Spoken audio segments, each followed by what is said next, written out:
Organization meeting, and for the first item, I'd like to hear a motion to adopt the agenda. So moved. Are there any changes to the agenda? Go ahead. Sue, please. I have one. No, I have two. We would like to remove action item C, 10C. And also, we're going to remove the executive, right? Yes. And also remove the executive session. Really? And in addition, I'd like to add two action items. One is authorize approval of the of a letter of intent. Not this motion, but and the second is to authorize the superintendent to sign the contract for the contract for the energy performance contract pending both of which are pending legal review. Do I have any other changes? Do I have a motion to approve of the changes of the agenda? So moved. Second? Second. Got that, Gloria? Mark seconded. All those in favor? Aye. Thank you. So at this time, I'd like to take, the nominations are now in order for the position of chair. I nominate Sue Rakowski. Second. There are no seconds Oh, no needed at seconds. this time. Are there any other nominations for the position of Take chair? that second back then. Hearing none, all in favor of electing Sue Rakowski as chair signify by saying aye. Aye. All those opposed signify by saying no. We have elected Sue Rakowski as our chair. I'm going to hand the meeting over to Sue. Thank you. I would have voted the same way, Sue. Thank you all. Tom. All right, so we are now looking for nominations for the position of vice chair. I'd like to nominate Tom. Oh, we don't need a second. Are there any other nominations for vice chair? Okay. Hearing none, all in favor of electing Tom as vice chair signify by saying aye. Aye. Aye. Those opposed, say nay. Or no? No. Congratulations, Tom. All right, so we've elected Tom as a vice chair, and nominations are now in order for the position of clerk. I nominate Christina. Any other nominations for the position of clerk? You're welcome. Okay. Hearing none, all in favor of, gosh, I thought he was nominating back then. Any other- Sorry. Any other nomination, I'm sorry. Hearing none, all those in favor of electing Christina as our clerk, please say aye. Aye. Any opposed, say no. Congratulations, Christina. Thank you. all. Oh, stand your signs up. Sorry. Okay, the third item is to establish date, time, and location of meetings and retreats beginning August 2018. So I think we need better split this out into a couple sections here. So let's tackle the date and time. Does anyone have a motion to make around the date and time of our meetings? We're doing second Mondays now? Right now, we are doing 6 o'clock the second Monday of the month. I would move that we continue. Second. Okay. Is there any comment or discussion around that date or time? We're all here. It must work sometimes at least. Yeah. Chris? I'm in favor of that, the You're time. in favor of that? Okay.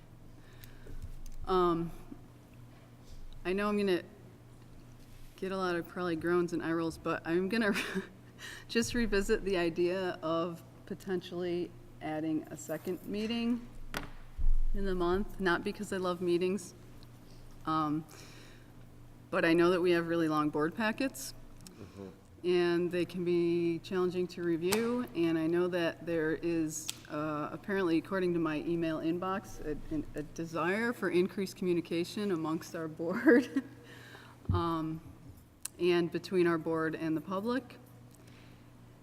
And I have been really trying hard to create some time in our meetings to discuss things like student growth and curriculum and professional development and education, and it's been really difficult to find time at our meetings to do that because there's so many action items. So I just want to have a discussion about it. You know, last year we talked about having 3 retreats throughout the year. You know, would it be beneficial to just have 1 retreat and have more regular meetings? Will the committees be meeting as frequently or less frequently? I don't know. I'm just putting it out there. Are you thinking of 2 full-blown board meetings every month? Or are you thinking that one would be for a specific purpose and the other would cover everything else? I personally was thinking of the second idea, but I'm putting it out to everyone for.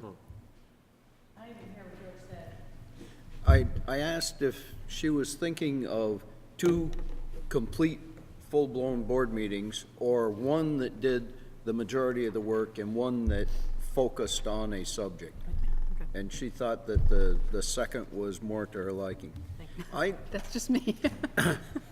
I am not in favor of adding meetings, because I have too many already. But I understand where you're coming from. But I certainly don't think that it would be appropriate to reduce the board retreats to accomplish this. The board retreats, I feel, are very, very important. We've grown as a board, I think, substantially because of the interaction that we have in those retreats. There's some things that are supposed to be training provided to the board that just doesn't occur in a regular meeting. And those retreats provide us with that opportunity. So I'll go along with 2 meetings a month, but don't reduce the retreats. Not reducing the retreats. What if we did 2 meetings every other month? Would that be a possibility? So that we could address some of the things you're talking, because I think the things that you would like to address are really important for us to be talking about, and we just don't have time. Pass it around when people need to. It's on. I have a question about the intent. Does it amplify to the room or to the camera? The camera has its own. It's got a thumbs up, so. So it it's not sounds- on right now, yeah? Matt, I thought it was on. I think it's good. He raised his. Now it's on. There you go. There you go. Sorry. So I wonder about that, if it would be best to have the 2 meetings every month, or rather to institute special meetings for the topics that we want to cover. Acknowledging that we don't really have enough time to interact with the community. I don't feel as though we have enough time to interact with the community during our normally scheduled monthly meetings. So I support where it's coming from. It's something that's sort of the main driver behind the idea. But I wonder if having 2 meetings every month would be more of a burden for all the board members and for the community to try to attend than is really necessary to accomplish that goal. Excuse me.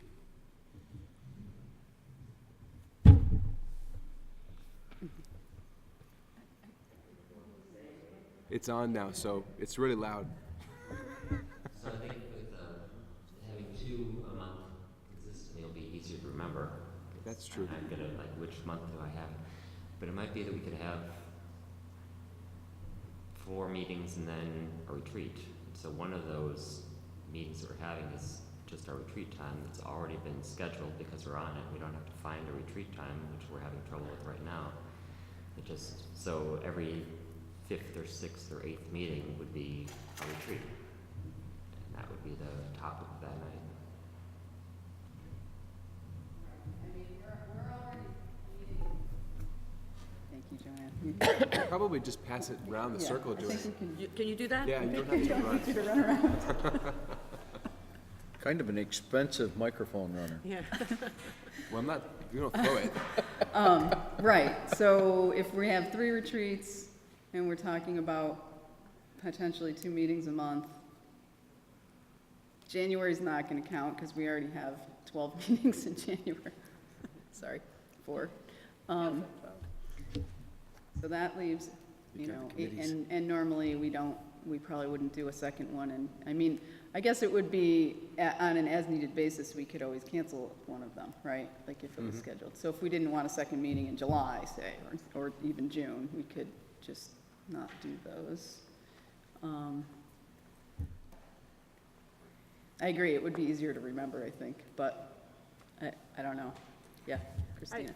I mean, I would support 2 meetings a month. I think we have a lot of challenges ahead of us and things that are gonna require extra time to talk with amongst ourselves and with the public, and I think it would be easier to remember 2 a month at a set time, and at least for this upcoming year, maybe. Right. Maybe it won't have to be forever, 2 meetings a month, but, We will reset it again next year, right? so. Anybody else? Tom? I'll just chime in. Here, this way. That way. You gotta catch the Don't mark. drop it. I would like to have 1 meeting a month. Thank you. Look, I mean, one long meeting for people with young children, that's just another night that I'm not there for bedtime, I'm sorry. But, a long meeting, we can handle it. Another one, so that's my recommendation, thank you. Tom? Oh, did you? The meeting's gonna be twice as long. Sorry, I think the one reason I might disagree with John, though I agree with John in almost all things, is if committee meetings were commensurately reduced, so that in fact we were having an equivalent number of meetings, but instead of them being committee meetings, they would be full board meetings. Do you really think that's gonna happen, is the question? There's some of us that like to dream. I was, one of the meetings, the second meeting of the month could maybe divide it in half for committee and board? Like if it was, so we'd have our committee meeting that night, but also could have a partial board meeting. So it would be split. Does that make sense? I, Huh? I think, Mike? This way, George can go first. Mike? George? Was it not on? It was not on, but it's a good suggestion. I was looking at the list on the website, and I think everybody's on 2 committees. That would make it, I understand what you're saying, but I think it would be difficult to accomplish. So I wonder about that. I actually think I'm the only one. I'm not on 2 committees, I'm just on 1. And it seems like a lot, even as it is. But I wonder if we could almost have one of those bi-monthly meetings being, or di-monthly meetings, being a sort of a bazaar, a meeting bazaar, where multiple committees could get together, and then at the end of the committee meetings that would be actually held in the same place at the same time. We'd come reconvene, and everyone who was part of those committees that were meeting could just share what it was that we'd been talking about and give that opportunity to communicate.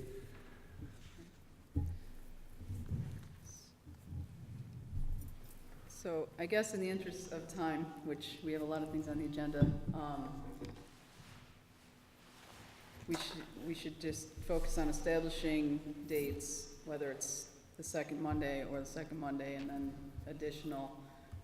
I like this idea, and we can talk further about structuring a meeting if we end up with having additional meetings, right?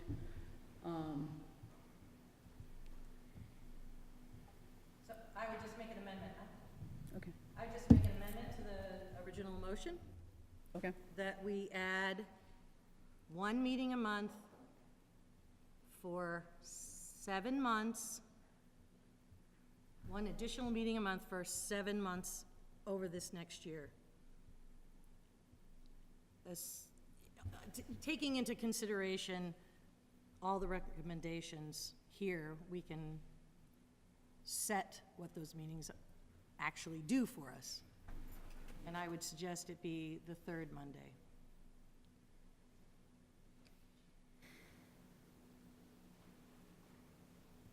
So the amendment is to have it be for 7 months on the third Monday?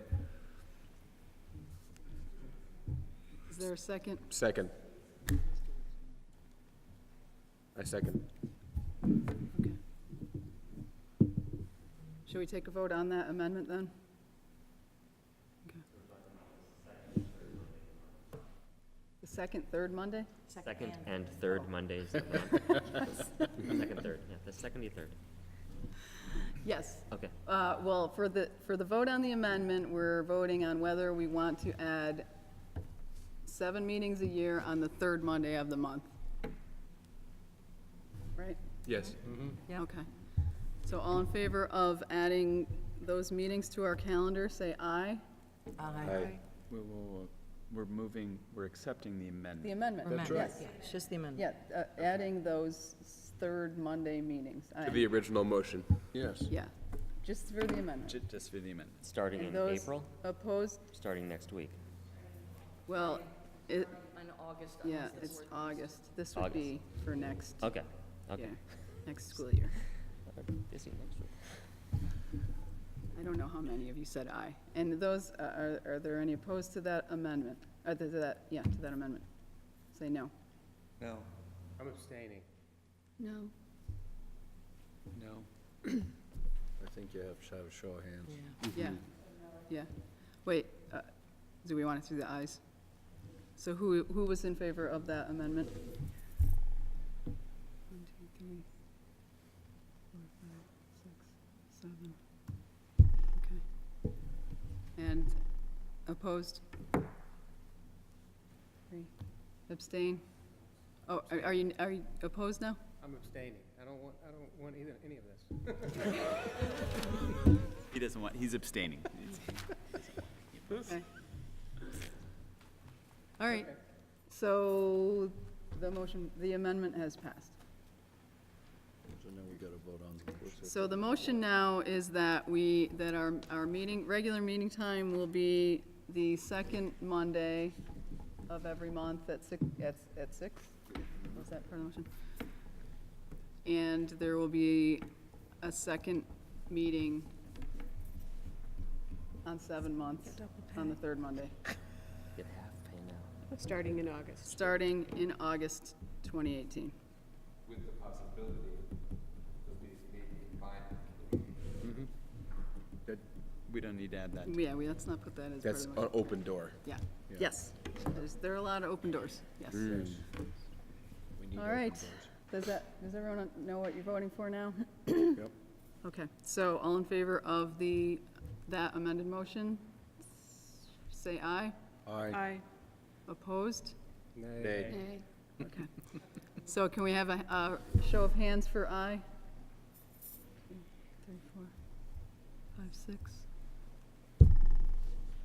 That was 6? Right?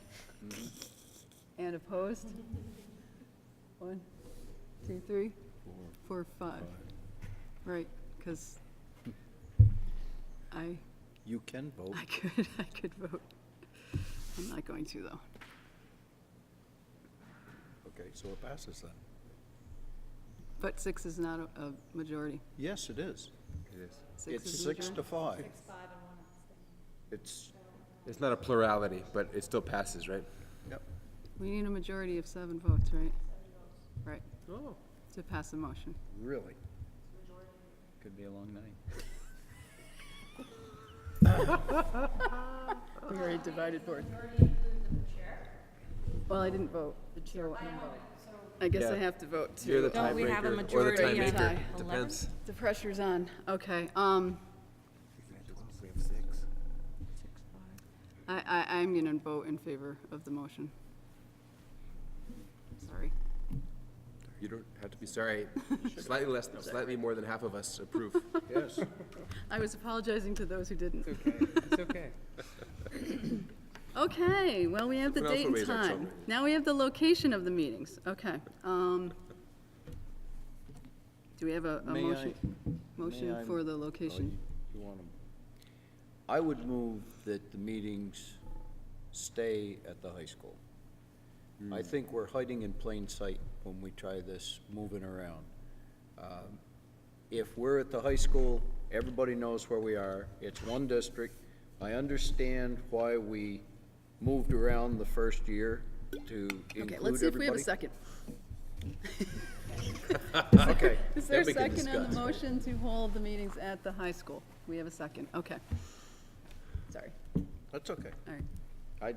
I just feel that it's simpler for everybody.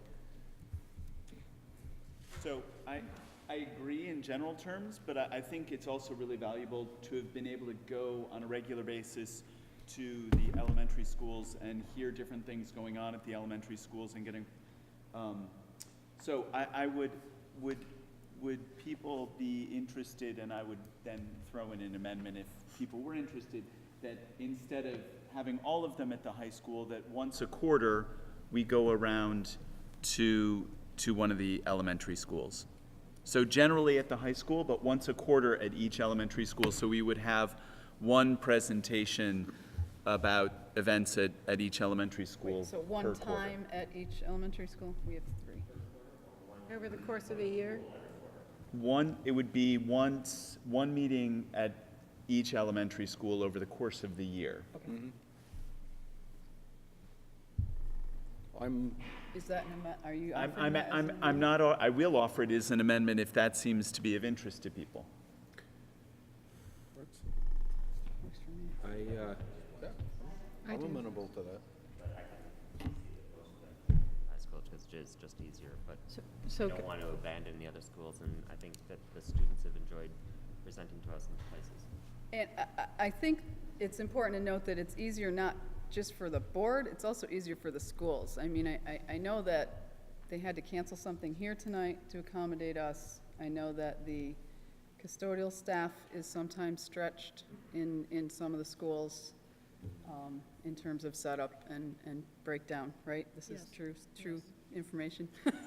That is very true information, and we'll do it if that is the board's wish, but these aren't exactly the most comfortable seats, I know that. I can see many of you hoping this meeting is expedited, but we'd have to make a very quick turnaround after the after-school. This is always how I have to sit.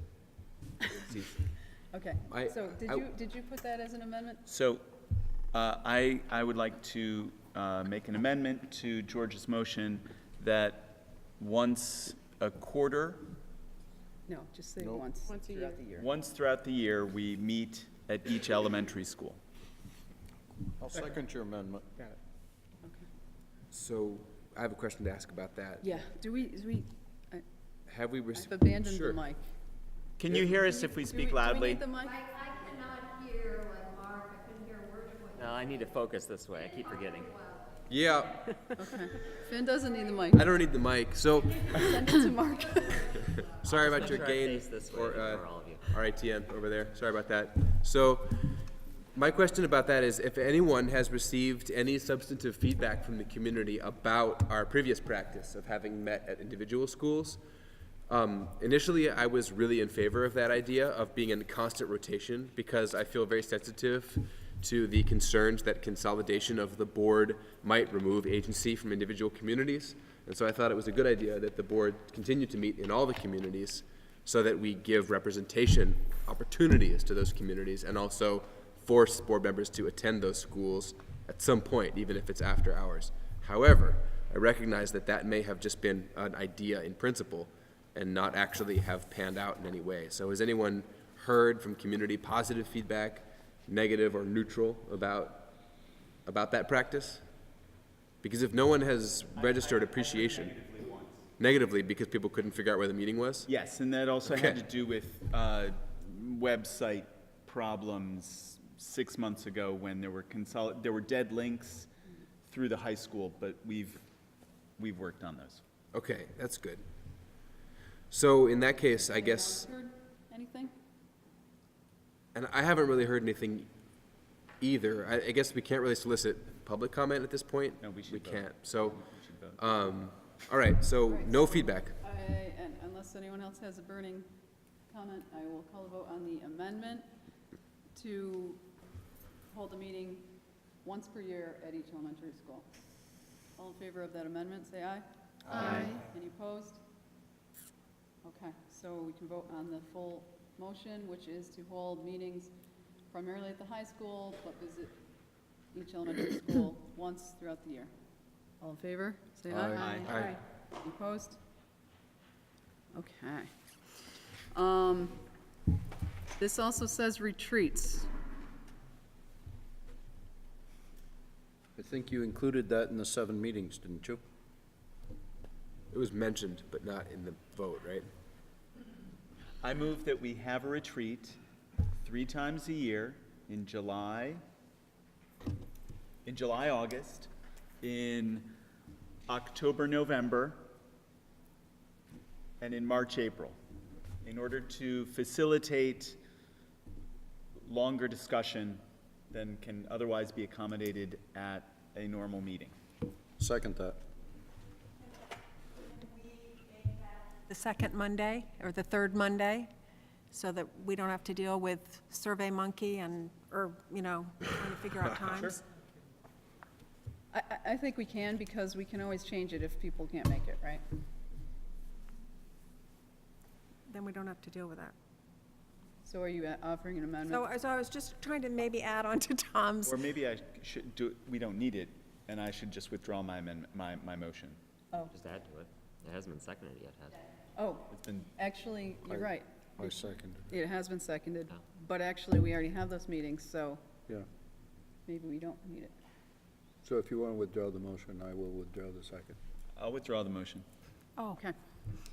Does that make Because sense? your answer was perfect. Right. Okay, moving on. Established newspaper of record. I need some clarification. Does that mean that of the 7 additional meetings we've already agreed upon, 3 of those will be a retreat meeting? no.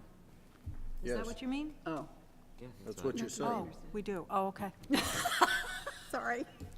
I thought that, 3 of is those what you third said, Monday right. meetings would Be be the retreat. retreat meetings, but they'd still be meetings. That would just be the topic of Yeah. the meeting that night would be the retreat. Okay. are we good? And then it's all scheduled already. Yeah, and we don't need a motion to do that. Right. Okay, newspaper of record. Motion? We primarily use the Addison Independent, so can we have a motion? That we make the Addison County Independent the paper of record. Second. Okay, all in favor? Aye. Please say aye. Aye. Aye. Any opposed? Abstain. It's Addison Independent, not Addison County The Independent. Addison thank Independent, okay. We do have one abstain, Do we have discussion about that? Do we need to? sorry. Did we need to? We just voted. Yeah, that's right. Sorry. You can have a discussion, but it's like beating your head against a stone wall. There are not a It lot feels of, so good when you stop. Not really a choice. there's not a lot of options, so I didn't have a lot of discussion, sorry. All right. Okay, designate places for posting meeting agendas and minutes. I move- Currently, the practice is, Glory? Website, individual schools, town clerk's office, and our office. I move that we continue our practice of posting in the town halls, the website, and the central office, And schools. and schools. Second? Second. No, not town halls? Town clerk's office, thank you. Okay, I have an amendment to offer. okay. Somebody seconded, right? Yeah, I did. Lori did. So the amendment that I have to offer, or the discussion item before I offer an amendment, is that I think that it's, in general, I think that this might be my battle for the next year, is to get the website redesigned in a way that's user-friendly for people to be able to find what they're looking for. But I'm not gonna get into the whole discussion of that right now. One, movement towards that end is to have the meetings of the upcoming, the minutes of the agenda of the most recent upcoming meeting to be prominently posted somewhere other than buried in along with the archive of previous meetings. So I was trying to find the meeting agenda for this meeting that we're coming to now because somebody asked about it. And I had a really hard time finding it because it's sort of nested along with meetings going back into 2016. And so it shouldn't be that hard to have upcoming meeting minutes posted. Right, all sort of stacked. Right, so, I appreciate This is a really important issue, but we can't resolve it right now. okay, so this is along with the general website redesign question, rather than just a patch that has the minutes for the upcoming meeting displayed? I think it could be both, but I'm not sure that it's part of our board reorganization about where we're posting the minutes as we're legally required to do so. I think it's a little bit more in-depth than Okay. that. Does that make That's sense? fine, so that's not an amendment, that's just a discussion item. Yeah. And I'm done. Yeah, I think we can take care of that. So, I've noticed that other towns and some school boards post their, stuff on Front Porch Forum. So I'm just wondering if we could maybe start making announcements on Front Porch Forum. Does anybody think that's a good idea, announcing the location of the meeting, time and place? Here's a link to see the agenda. I don't know, something along that line. I think different people look at Front Porch Forum, different people look at the paper, you know, I don't know. It's just an idea. I agree with you, and one of the reasons I think it would be a good idea, because some of the towns post in the Front Porch Forum, Yeah. and if we don't, it feels like there's a void. And we don't want any. I just started to notice it more and more, Right. especially towns are using it as announcements, like, here's our next meeting kind of thing. I have noticed that Virgins has announced Yeah. their last 3 months of meetings on Front Porch Forum. And the benefit to that is that it's a digital posting, but unlike the website, it's one that arrives directly into people's inboxes. So it's sent, it's targeted towards people who subscribe, rather than forcing community members to have the agency to go and find it on the supervisory district website. Does the district have the capacity to do that? The district has the capacity to do it, but we looked into that previously. As a school entity, they wanted to charge us for doing that. Oh, really? There's a charge associated. I don't know what it is. It's been a while since we looked into it. It is still that way, to my knowledge, unless individual liaison members want to post in their own Front Porch Forum. So Virgin's area covers also Waltham and Panton, right? They don't have their own Front Porch Forum. So the only ones that have their... Waltham, Panton, and Addison. And Addison. So the only outlier is Ferrisburg. So Right. somebody from Ferrisburg who lives in Ferrisburg, like me or Christina or George or somebody, would need to go ahead and just forward that, because we have the ability to post. So if board members want to do that, I think then that's not going to be an amendment here in terms of how the board, that wouldn't be, we're not going to put that as an official designation then. Unless, Done by, That makes sense. unless we want it to be official that we need to post to that venue. Can you tell us how much it was, Joanne? I just said I don't recall. It sorry, I was a didn't while hear that. ago, Laurie, that we looked into it, and I just can't remember what the cost was. I think that before we do this, the board should have a discussion, maybe not here, about what information is going to be included in that. I think a little less is better, but. all right, so do we want to have a discussion in a future meeting about the possibility of placing a board packet more prominently on the website and the possibility of posting meetings on Front Porch Forum, but not make it part of our reorganization? Is that Does it seem okay? reasonable? I mean, just so that we can gather more information like cost and, But not website design just that one little piece? Is that what well, you- and website redesign is an ongoing discussion, yes. Oh, is it? Yes. Yes, we're making it that way. You know? see. And Got it. and when we make goals this summer, Ah, maybe that would be All a right. place to discuss that Okay, too. thank you. Yeah, that's also written down. So, lastly, sorry, are the meetings posted in the school newsletters every month? They are not. Currently, the agenda's in the school newsletters. No. It's sent It's- to it's sent to all staff in the district, and Uh-huh. it's sent to all the schools, so they have it to link it or send it with their newsletter. So we would have to request whoever's in charge at each school of the newsletter, would have to request that they link it. But that's kind of not really in our purview as a board to mandate. That doesn't seem right. That's correct. Not part of this item. That is correct. Yeah. All right, any more conversation here? All right, so I believe the motion remains that we will continue to post them in the places that we have been posting. The schools, the central office, the clerks, town clerk's offices, and the website. All right, all in favor of that motion, please say aye. Aye. Any opposed, say no. Established board committees and membership. Can I lump that into one? The George, board can you committees and speak up just a membership? little? No. No, you Why can't. not? How so? We I have, would just move that we establish the listed committees and the membership remain the same as it was in the past year. but we also need charges, so we need to go through. You've got charges in your, that's in here. Has our charge been updated? It has, right? I have a Yeah. charge for us to present tonight, It's different from what was because we previously. don't have one. This item right here doesn't cover charges. It says Well, committees and membership. Right, but when you establish a committee, they need to have a charge and authority. Just point of order, we have established committees without charges in the We past. have, Okay, but just I've also been doing a lot of reading.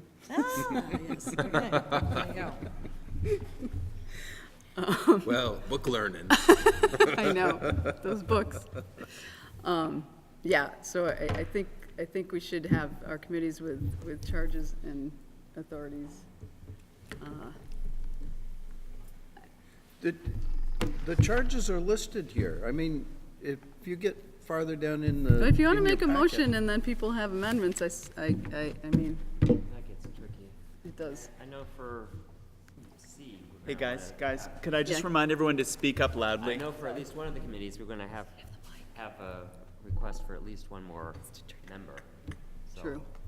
Okay, we won't let's, do that by yeah. amendment. Let's just If we phrase it. move along quickly, Yep, we can, okay. okay. So if we have a That's- motion for Hanford Career Center rep, So moved. I motion Christina? Second. okay. Anyone else have a burning desire to steal Christina's job here? No, okay. All in favor of reappointing Christina as our representative of Hanford Career Center, please say aye. Aye. Any opposed? Okay. I think you got the job. Oh, gosh, superintendent, yeah, we don't even have a superintendent screening committee, George, so we need to Well- talk about that one. Do you need a motion to establish?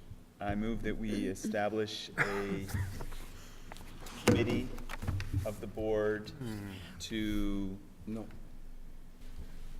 no, I don't. It- Kid, do you want to? No, but if you read in your packet, it's not a committee of the board, there's only 2 board members on it. Remember? Well, that's a suggestion.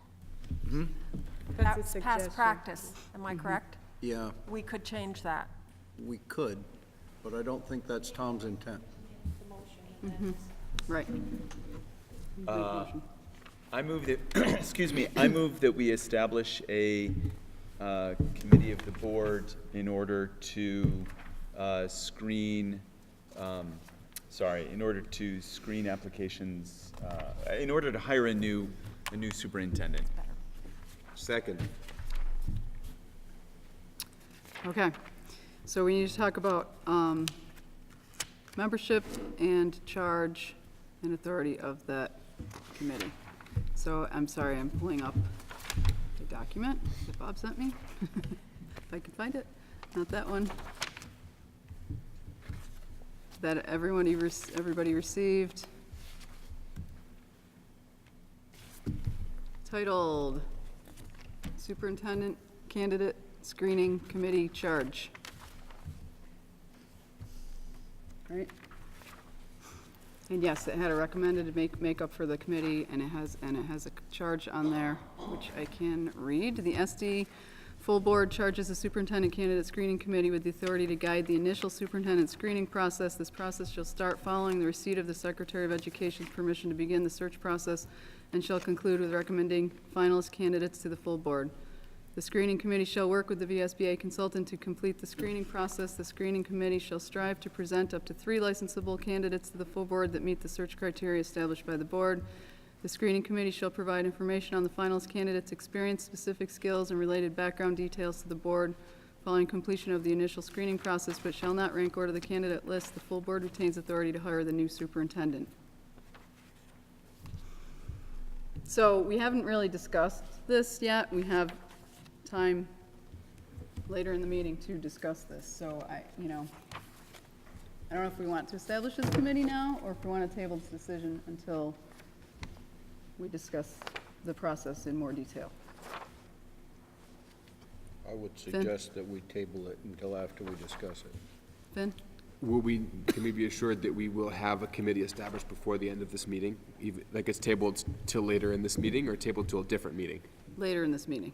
Okay, then I support George's recommendation. We need to have a plan I agree. by the end of this meeting, yes. That's exactly what I'm asking. Yes. So, that was my question. Thank you. Okay.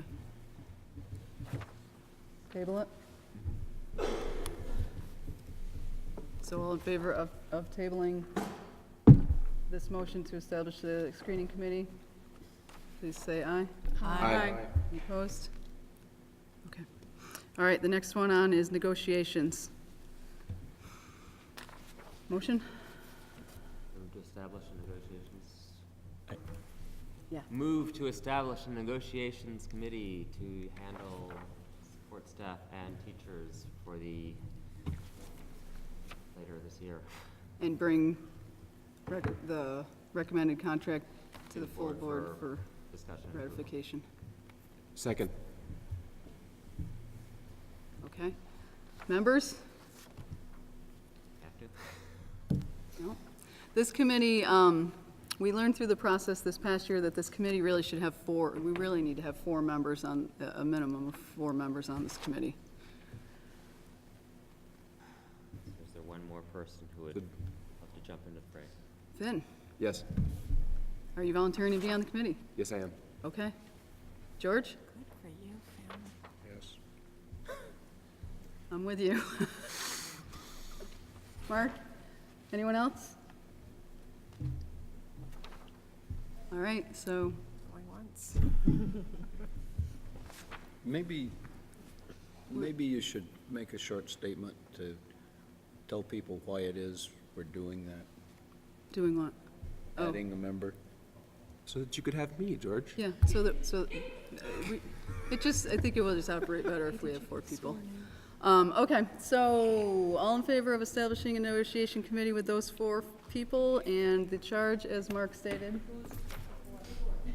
Mark, myself, George, and Finn.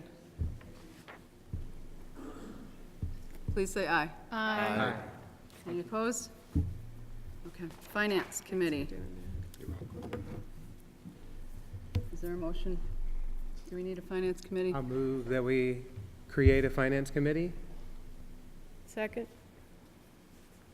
And is the charge that was distributed still current? It is. Sure. And membership? I'll continue. I'll continue. Same. 4, is that what we had? John, and these 3 all lined up over here. All right. Any more conversation about that one? All right, so all in favor of reestablishing the Finance Committee with those 4 members, with the charge? Should I read the charge? It's long. It is long. With the charge list in Charge that's listed in the packet? Okay, It is. please say aye. Aye. Aye. Any opposed? Okay. Facilities. I move that we reestablish the Facilities Committee with the charge to, 1, assist the administration in developing sustainable near and long-term capital and operational maintenance plans and budgets, 2, to advocate to the board and the community for support of those plans, and 3, to serve as an advisory committee for planning and implementing facilities maintenance and improvement priorities on a current basis. I second. So we had George and Christina and myself, and Jeff Glassberg as a member of the public of that committee. Stephanie, And Ken. Stephanie Taylor. Is Ken, and Ken. He was here a second ago. Ken, We'll assume he'll stick with it. So I think we're all. All right. Okay, so approval of the establishment of that committee charge and membership, please say aye. Aye. Any opposed? Okay. Policy. Move that we create a policy committee. A second. I don't think I had a charge I sent out goals. Do you have like an overall charge, and then those goals would be revisited in the summer? I think I can articulate them, and you all can say whether you think these work or not. But I think that the policy committee needs to continue an ongoing review of current policies, needs to address and bring forward or consider any new policies, and needs to continue to monitor create and monitor a system for reviewing required reports and procedures.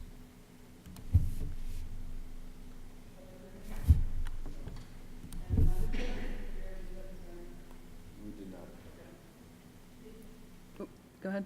Did you want to say create as well, procedures?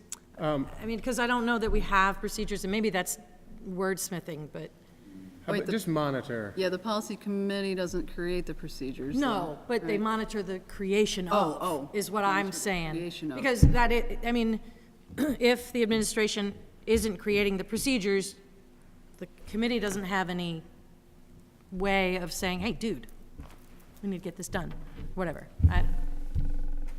I may be wordsmithing. Monitor creation and implementation of procedures, is it? Just, Or what did I you think say? that Just what monitor Lori's procedures. right. I mean, we need to monitor procedures and required reports.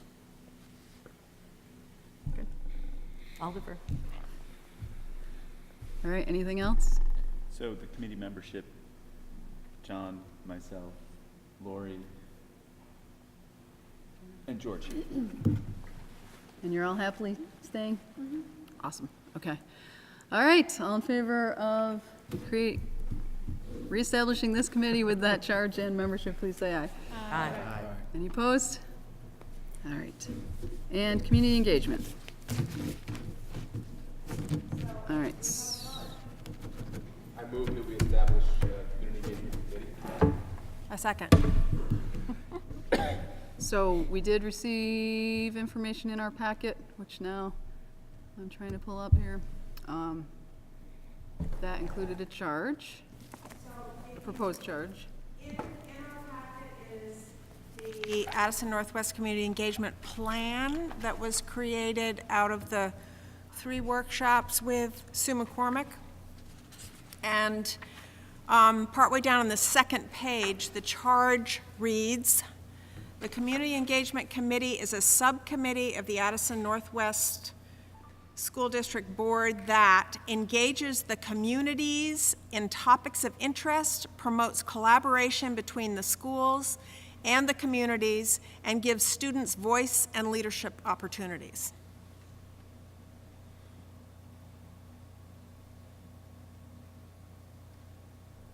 Okay. Sorry, scrolling.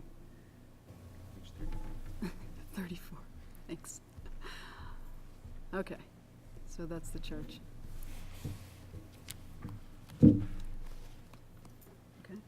Question? Are we, Yeah, go are we ahead. discussing the charge? Yeah, this would be the time. So I read the charge, and I really like I like the goal of the charge, but I wasn't really sure if it was a board goal.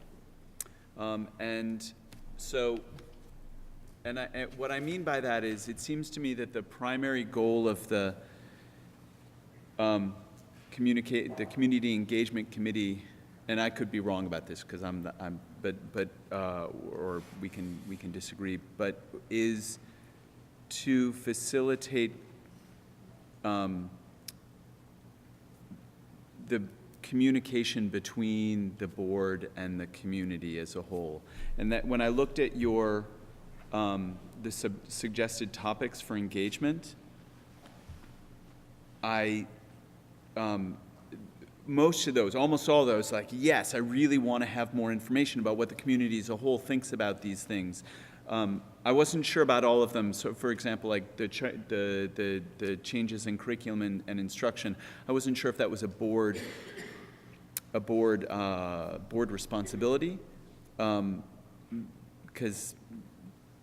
But in general, I felt like the way that the topics that you wanted to engage the community on are really important and exactly the right things that I would want this committee to be doing. But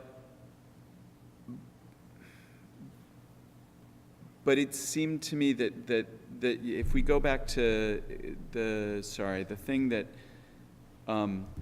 Sue put in her board report on the goals on the purpose of the committees are to serve the board, and it wasn't clear to me that what the charge was suggesting fit clearly into that rubric. It seemed much more expansive to me. So that was my concern. I hear exactly what you're saying. This may have come out of the January retreat, which I was not at, and could I throw this to the rest of my committee to talk about? Yeah, so I can speak to that briefly.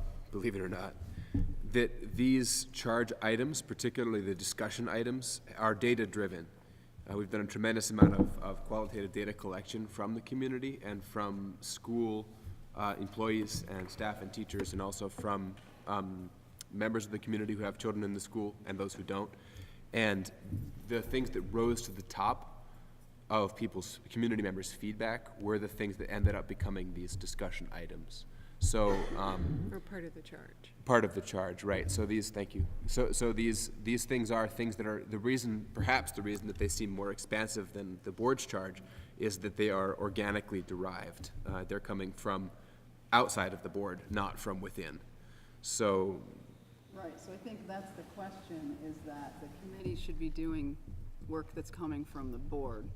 A board committee needs to be doing work directed by the board, not necessarily coming from. In the model that we've been using of sort of like responsive, what's the name of the model we've been using? Genuine.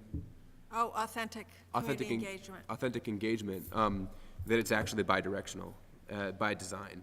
So much of what we have been responding to as a community engagement committee has been coming directly from the community. So it's a little bit different from the other committees in that way. And It is different, and that's, so, do you feel that it's that it's board work, that or is this really an organic community committee that the board has representatives that attend and liaison between the committee and the board? If the committee's taking direction from outside of the board, or and I'm not saying that you shouldn't, or that we should. given what the goals are, it just seems like it's more difficult for the, I don't know, it's not necessarily all board-driven work. I think that's a really good question about, and that has implications for how power and leadership are structured. And that's one of the things we've been grappling with as a committee. Step in if I'm wrong, other committee members, but is essentially working with the structure of voice and of governance in the way that board politics tend to work, particularly in that we have all these community members sitting here, and the only time for public comment or feedback is at the beginning, and then it's done. Right. And that's just the way that it is, but it's very limiting in terms of how the community can have voice. And so part of the way we've been running the Community Engagement Committee has been to provide an opportunity for the community to have a more direct or mediated input into board workings through the Community Engagement Committee. That said, we know we've never been a committee that has voting agency, so we can't make initiatives or speak for the board, but we can liaise. And that's been something that we've been attempting to do with our data collection and reporting. So I don't really know. I mean, it's kind of a big question about whether this committee has different rules from the other committees, whether it's going to be directed from the board through the committee, one direction only, or not. And we've been operating, knowing that we can't speak for the board, but we've been operating more bi-directionally. We have members of our committee, long discussions about whether or not we have to have special membership categories, whether they can be full voting members or not, who aren't part of the board. Right, you can't have voting members and non-voting members, but Right. If we establish this as a committee, the board needs to appoint all of the members, whether they're board members or non-board members. And I know that hasn't always been the case as well, but that's the information that I received from, who was it? Someone at the state. Someone who knows.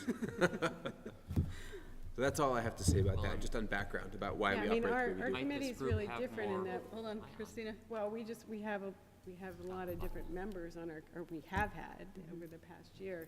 It's not just board members on our committee, and that's not the case for all the rest of the committees, so. Right, well, Certainly and that's the thing, that's the thing Yeah. too, so if we need to have committee members. It can't be like a fluid, sometimes I'm a committee member and sometimes I'm not, right? No, I mean, we do have a solid group. Yeah, that okay, are members of the, or have been, right, but they weren't appointed. Right, it was on a So- volunteer basis only. right. Laurie? So are you saying that the board must identify all the members of a board-sanctioned committee? We cannot give that role to the committee itself? That is the information that I have received, yes. I can read Which does answer our to question. you. Let's see. This was from, holy smokes, there's a lot of emails in here. It's from Sue. Yeah, where is it? Where is it? Kiklowski. Do you want it? Here. Thank you. It's right here. Okay, from Is it- Sue Siglowski, who is the new, or the Emily Simmons replacement. Who is that? I don't know who that is. She's the Director of Legal Services for the VSBA. And it's not you? No, That's Rakowski, not Siglowski. no. So it's not from the state then, it's from the. It's from the VSBA, sorry, that was other information. I misspoke. She says, in the absence of a board policy and my question was about, because I knew we had to do committees tonight, and I know that we do have a couple committees who have members who aren't board members, so that was my question. Do we need to assign people who are not board members as well? The answer is, in the absence of a board policy or articles of agreement that provide otherwise, Section 50 of Robert's Rules states that control over appointment of committee members who are not board members is reserved to the board. Where is, so it's from an individual, is it law, or is it? Robert's Rules is what Robert's she's Rules. quoting. So, I mean, so the only way we could not do that is to establish a policy that we don't have to, Right. right? Or bring before propositions for additional committee members to the general board to vote on at a later date. Yes. Correct. That would also be acceptable, correct? Yes. Yes. I'm not so sure that you aren't in a position where you need two committees. It sounds like to have your engagement process where you're taking input from the community is one committee. And the committee that's talking to the community as a representative of the board is a different entity. There has been confusion about that in the past, but we have pretty firmly established that we are not a communications committee. Generally speaking, I think we've deferred to the superintendent's office to be in charge of formal communications about these things. but maybe we need a committee for that. I don't know. I'm Are you ambivalent about that. speaking communications outward or communication to the board? Outward. You've got things going two ways here in one committee, and it sounds like the restriction is that the incoming needs to be one committee and the outgoing needs to be another. And I know that's hard when you're talking engagement, which should be a melding of the two, but I think to follow your guidance, that you need to separate it, or at least consider it. So can I ask a question about your charge again? So it's got three parts. 1, engage the communities in topics of interest. 2, promotes collaboration between the schools and the communities. 3, gives students voice and leadership opportunities. So number 1 makes a lot of sense to me, and I mean, in a sense, it seems to me that one of the jobs is to provide an avenue of communication between the board and the communities, and so it's between strikes me as being a two-way kind of avenue of communication. What I'm not sure about the student voice and leadership opportunities, though I really appreciate that there are student voice and leadership opportunities. I'm not sure if that should be in the charge, but the one that confuses me is promotes collaboration between the schools and the communities. And the reason is because I'm not quite sure what kind of thing that's referring to, and because it could mean an awful lot of stuff. So in terms of the charge, that's the one where it's confusing to me. So maybe if one of the people on the committee could speak more to that, to explain where that's going. I think it was open-ended, so we could establish a variety of ways and means and ideas to actually figure out how we can collaborate. You know what I mean? Like different kinds of events, different, if you read the whole plan of, what the engagement plan is all about, and I mean, I think that's really, does that make sense? I mean, it's more about representing all the stakeholders in a variety of ways, so we, in fact, are collaborating between the schools and all our communities. And the reason I think it's open-ended by design, because many of the drivers that are behind this item number 2 have to do with the broader socio-political context that our public schools are operating in right now. Have to do with the understanding that student enrollment is declining, that the majority of our taxpayers don't have students themselves in the schools, and there are really big questions swirling around what the role of public education should be in our civil society. And these are big questions that people have all the time who don't sit on the board, and they're questions that are informing, people's yes or no votes about whether the school budget gets passed and how all that works. So that's a sort of, as I understood it, a tacit acknowledgement on the part of the Community Engagement Committee that these are questions that people might want to be able to discuss in a way that would get directly back to the board, knowing that we're sort of in a transformative period. That was my understanding of that clause.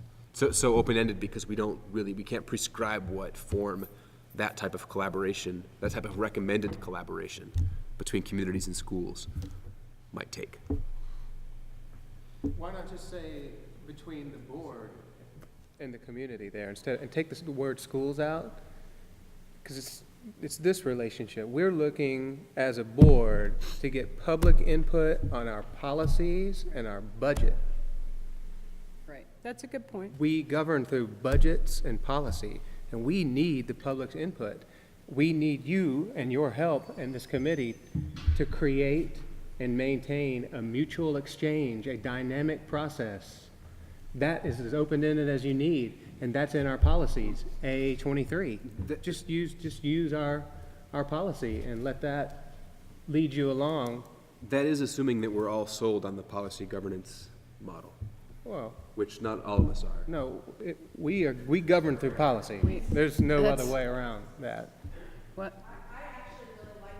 Said, John, if we just took out, if we just said promotes collaboration within our community, or within our communities, if it's plural, you've got your school community, you've got, you know, we've got our 5 communities, we've got our elders, we've got, Well, except for the fact that this is a board committee, and it has to ultimately link back to the board.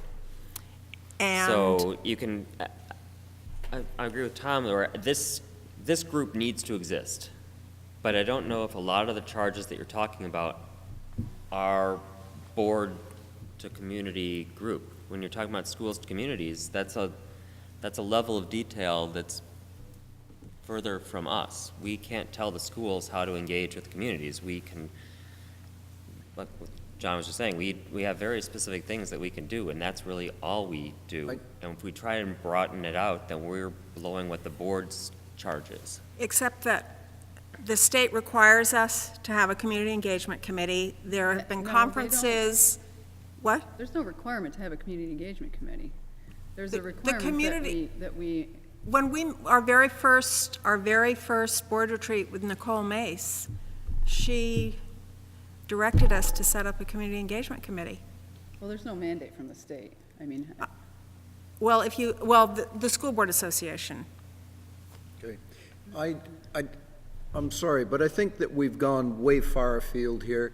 I think that the committee needs to have a meeting and decide on what their charge is and bring it back to the board for approval next month. George. We can we've been spend all meeting- night on this. We've been meeting since, when was our first retreat? We've been meeting since November, or early December, to try and figure out what our charge is. We hired a consultant. We invited community in to help us. We followed, this consultant guided us through this process, and this feels like we're being told, nope, sorry. All that to say, just that this is exactly what you're asking for. What you're looking at right now in the packet is the charge that we have come up with yeah. to be voted on. So we have a motion on the floor, I take it, right? Right, that's why we're discussing this. So, I really like the promotes collaboration between all the communities. That way we're very broad. And I also think we really need to trust this committee. They have done a heck of a lot of work. And the committee charge is only for a year. What risk are we taking if we accept it like it is? If you only knew. Well, I mean, the fact that this committee That was a joke, exists, Tom. the fact that this committee exists is a really positive thing. And they've done a heck of a lot of work, and I really think we ought to just let them go another year. If we want to tighten this up, maybe we can do that on one of the 7 extra meetings. We can tighten this up, we can always amend it. I think the idea that the charge is only a year is very important. And I guess for me, reading it, I'd like to see a little bit more about really what's going to happen this year, specifics in terms of, so we're promoting collaboration between the community and the board, right, around da-da-da. And I know you had the list, I know the list of topics was in there, but I don't have a sense of really what the committee's next step is, I guess. I don't think we know until our next meeting. I mean, we certainly have a And I- plan, and we have an outline. Well, And I agree that the give students voice and leadership opportunities, which I am all in favor of. I'm not sure that that's a board goal for a board committee. You're right. That's, I'd like to call the question. Could we vote well, we haven't on what talked we've got about on the board, membership. on the, We haven't talked about membership, so, okay. right. Okay. Look, I'll speak one more time. I'm going to try to, Go ahead, John. we need to approve this the way that it is, pretty close to that, I think. That's my recommendation. But look, let's tighten it up for us by changing the language and requiring, and asking you all, would you please put in some connection to a policy? The policy is A23. It says community engagement and vision. It connects you to what we're doing. That's something that it seems to me some of us want. and we leave out we change the schools and remove that language to board and schools collaboration, and I would be willing to vote for that. Oh, I was gonna, John said it better. something, okay. So we have an amendment.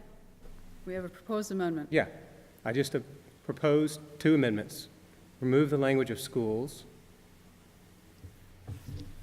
And put in board. Collaboration between the board and the communities? Yes.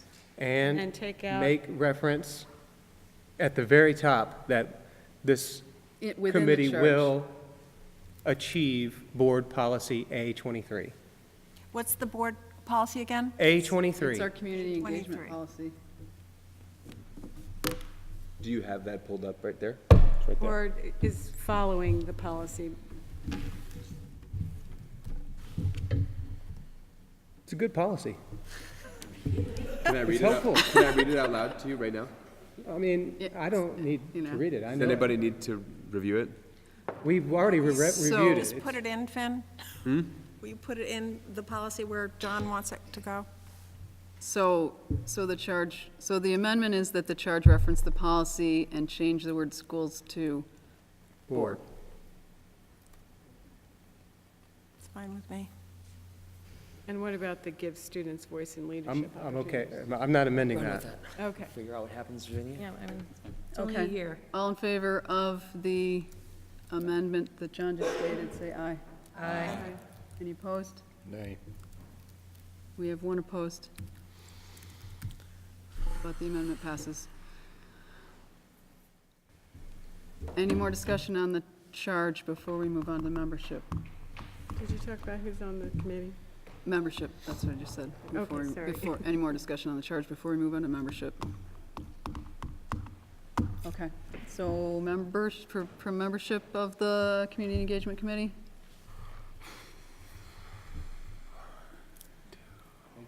Membership, So, membership?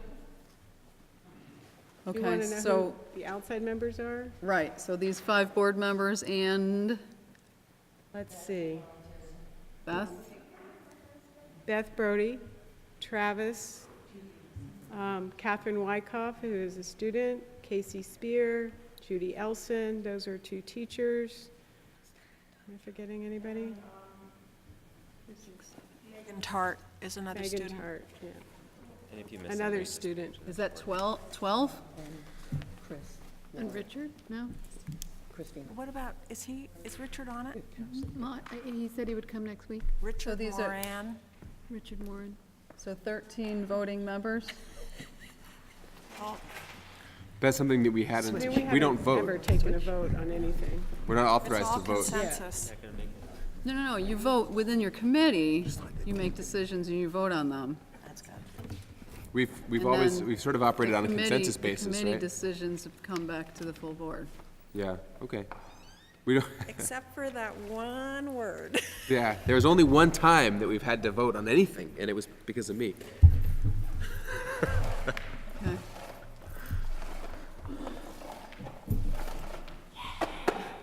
Thanks, Matt. Okay, so 13 members, 13 committee members. Right. So, but we hadn't established that those were voting members before, because this was sort of a gray area for us. We didn't know, did we ever decide fully whether, we wanted to be able to provide community meaningful input without necessarily having to have a quorum of like 15 people. So if you have a committee of 13, then you will, for any warned meetings, you will need to have 7 of those people there. Okay. Right? Right. Did we ever decide on that, on how we felt about that as a committee? You don't decide, it's Robert's rules. Yeah, we don't have a choice. Everybody has to follow Robert's rules. No, I mean, did we ever decide on how we wanted to deal with the idea of non-board membership, understanding that it might make establishing a quorum very difficult if we had membership of as many people as we wanted to be able to include in the discussion? Okay, so I guess we're gonna call the question on establishing the Community Engagement Committee with the charge as amended and the membership of 13 folks that were stated. All in favor, please say aye. Aye. Any opposed? No. Abstain. One opposed, one abstain. Still passes. So that's 9. So it passes. Okay. That gets us through committees. Wow. Our board is reestablished. Okay, that brings us to public communication. So, members of the public, there's a sign-in, right, over there on the There's desk? a microphone. So please make sure that you have signed in before you leave here tonight. And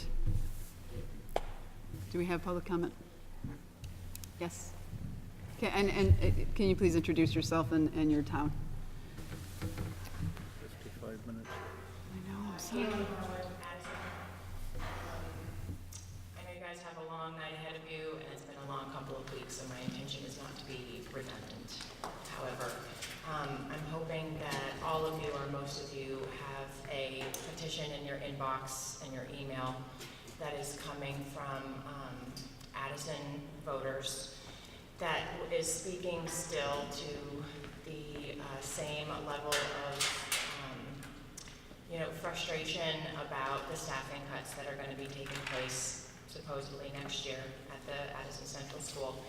And the reason for the petition was merely to give kind of a physical representation of how many people are feeling this way. If I had 50 people behind me, it would, look a little more obvious. So that's the reason for the petition, is just to give an idea of how many people are still feeling this way. And many of you and I had the opportunity to have some really in-depth good discussions over the last week, and I appreciate those opportunities. And one of the things that we have all been hearing for months, because this is not an old discussion, I'm not the only one to have been bringing it up, I just happen to be a squeaky wheel and I recognize that, is, let's just get this budget passed and we can still talk about this. It can still be an open discussion. And so this is just my attempt to kind of represent the Addison community and ask, hopefully, that you folks will still continue to discuss this moving forward. Diana just had this moment a few moments ago of saying, hey, we've been working really hard on this engagement community, and we've been trying all of these things, we've done this and this and this, and it still feels like we're being told sorry. That's how Addison feels, okay? And, there's lots of questions that we have in regards to the money side of things, especially with this surplus and the roughly $1,000 that is, being allocated to a capital expense fund. If the savings, staff cut wise at ACS are roughly, I know these are rough numbers, but are roughly $100,000, we're asking, you folks, especially as you're going into an ongoing retreat coming up in the near future, before contracts go out, to really think about, the different options of how to fund these folks staying at Addison. I mean, essentially, we're asking for one more year. Unification just happened. Our feet aren't quite under us yet, at anybody's, in regards to figuring all of this out. It speaks to what you guys were just talking about in regards to what the political scene in general, and what is public education looking like now that we're unified, and our connection to all of that. And Addison is feeling very kind of forgotten about and shoved to the side. And I know on paper it looks like, well, the principal's just going down to 0.8. Well, we've done 0.8 principals for years. It doesn't, high turnover rate, so on and so forth. And we won't go into all the reasons, because you guys know all the reasons. But I think part of why we're feeling so strongly is because we're so small. So when you take Susie down by 20%, who's been there for 13 years, when you take the principal down 20%, when you take a grade teacher, when you take the PE teacher and send her somewhere else and replace her with someone close to retirement, when you take the nurse, those are all the things happening. It feels huge. It feels huge. And we are the smallest. And we've always had to be the most frugal. And so when unification came around, we thought, okay, this is going to be our chance to feel like we're gaining something, and it just feels like more is being taken away. And so even though the budget passed, which I'm glad that it passed, I recognize how serious it is not to pass it, But Addison voted it down for the first time in a long time. And I think that, you know, that's really important to recognize. And I'm just here representing how everyone feels and hoping that you guys will really take the time to think about the possibility of just letting us retain the staff that we've had for the next year and give us the opportunity to come up with some creative plans and work with the Community Engagement Committee and look at the model of how our school works. And the administration is going to be changing, you know, and perhaps those folks will have some new ideas and so on and so forth. So anyway, that's my pitch. Thank you. Email. I think we all got the email, right? And we are going to be talking in a little bit here about staffing for next year. Is there any other public comment tonight? Hi, Matt Vogel, a parent in Ferrisburg Central School. I appreciate John's comment about the board's work adhering to policy, and I also share a lot of concerns that parents brought up at the last budget meeting around the cuts to the principal position at FCS and ACS. Looking at the guidelines for the work of the board for the year of transition, I and many other parents don't feel that there was an appropriate level of transparency for how these cuts would impact our schools. And I would ask that the board, this isn't a comment, this is an actual question, will you continue to think outside the box as your ground rules indicate and help us consider how we can retain 1.0 principle moving forward? I will leave that as a question. Thank you.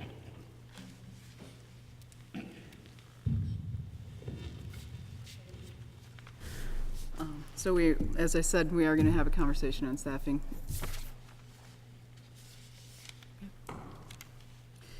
I don't believe we have any presentation to the board tonight. Board and committee reports. That brings us to the superintendent report and business superintendent report and business manager report. So as part of the superintendent's report, I would like to invite a very brief presentation by our human resource person, Z. Anderson Brown. Some of the board members may be aware that we have been experiencing some challenges with our staff's flexible spending plan, and through those challenges, I know Z has had to spend a lot of time working with individual staff, and I wanted her to give you a little bit of background in case you have not been brought up to speed and in case you might get some questions from the community. So, Z? So I'm going to try to project, so I don't have to use the mic, because that would make me even more nervous than I am right now. So in my past experience, I've been doing HR for a long time. Anytime you transition a group of employees from an old health product to a new health product, it creates stressors on our employees. I did expect that, especially since we had 4 plans that we introduced to our staff. On top of that, we also introduced an HRA, which was very foreign to our employee body. I certainly expected some whitewater rafting during the month of January. That continued through the month of February, and I wanted to highlight some of the issues that we have faced that are kind of common among all employees across all products, whether they had an FSA, a dependent care account, or an HRA. Some of the issues that we had were missing or misplaced MySource cards, inactive cards that should have been active, slower than expected claim processing for end of year in 2017, incorrect purse values set for employees, future planning not paying dependent care out on a timely manner, random deposits into employee bank accounts, and employees not understanding the HRA 400 or 800 first dollar scenario that we set out to and out of pocket, and when did their MySource cards start actually working, and when should they use their card. January's deposits that we made on behalf of the employees did not line up with the statement through the MySource company, and also there were errors with Blue Cross and Blue Shield. There were 3 different errors. So that is kind of the tip of the iceberg and what I've been dealing with our employees, and actually having to individually deal with those situations, because each person is an individual and their circumstances are different based on what they made for elections. So I'll use Rose. Rose is sitting here, for example. She's had her own issues, but we worked with future planning and with Rose on an individual basis to try to address her issues. And I've been doing that on a daily basis with the employees, along with trying to get information out to the employees via the employee newsletter. So that is, I didn't want you to be caught off guard about the issues that our employees are currently facing. If you're the impacted employee, it's a big deal, and I've been trying to be really responsive and also really working with future planning to try to get answers for the employees in a timely manner. Any questions about that?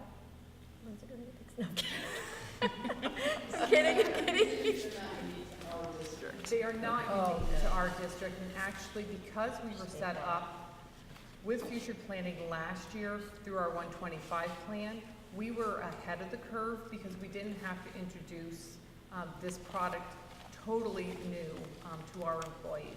We have about 168 employees that are either on our 125 plan or a combination of 125 and HRA.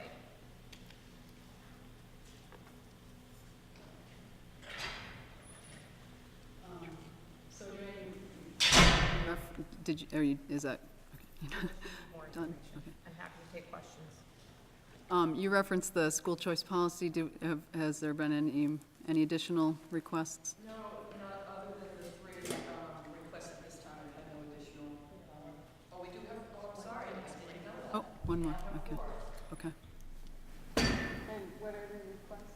Well, I would prefer not to expose that until I have a chance to talk to Glory, but I will tell you that we have, at this time, I have one request from Virgins to go to Ferrisburg, and I have one request from Addison to go to Virgins. I prefer not to report out on the other two right now until a later date. We do have the April 1st deadline, so there's plenty of time for parents to submit an application. How have we ensured that the parents know that they have till April 1st? So I sent out a newsletter to the parents when this policy was adopted by the board and the procedures were written by administration. I met with the building principals and we put together at least the first year plan, and in the Friday newsletters, this went out to all parents in the district. So the only way it went out is through the newsletters? Is that right? Yes, the only way that it went out was through, that's how I communicate to parents. It's also on our website. Them to read it. Is there another? I just, this is a really big thing, and I've heard from some of the parents that they didn't even know it existed. So that's why I'm asking the question. Well, Front Porch Forum, PTOs, all the PTOs should know. Do we mail letters anymore back to the homes? That's expensive. Yeah, That would take, that would be an expense. Yeah. Yeah. Sorry, technical difficulties here. Another thing. Yeah. How long do you think this is gonna go on? Oh, sorry, John. Thought there were no questions. I mean, We might have yours done by tomorrow. So I'm going to just expand on our current state. So last Wednesday, we were notified by future planning that is effective May 31st, that they would stop administering our plans, but they also would stop administering all other school districts across the state. They have made a recommendation. We are working closely with Beehive. They're doing the vetting on this particular organization. I'm very hopeful that the company, which is named DataPath, will be selected and recommended by Beehive and Blue Cross and Blue Shield, because DataPath actually is my source. And all our employees currently who have the HRA or the 125 plan already have a relationship with DataPath without knowing it's DataPath. They have our information because they're working with future planning. And I think the glide path will be will be smoother than going out to a different third party where we would face additional paperwork and enrollment, and also a longer blackout period, which is a concern for me for employees who have health conditions and who need to have services and prescriptions filled. so Blue Cross Blue Shield side. The Blue Cross and Blue Shield side, they have corrected their issues. Primarily during the month of January, they clawed back the claims that were accidentally processed incorrectly and pushed them forward beginning of February. And I would imagine we're now starting to see some smoother water ahead. So I'm hoping by the end of March, we will be back to stand-up paddleboarding.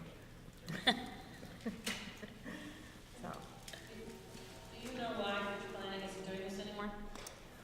Future planning has elected, this is my understanding, has elected not to continue representing the school districts and the supervisory union due to the volume of claims that are coming in. It's almost 6 times the amount that they are accustomed to. And besides the fact that they've already hired people to bring them on, I think it's a bigger beast than they had anticipated. It makes me very sad. Their customer service has always been excellent. I'm going to really miss them.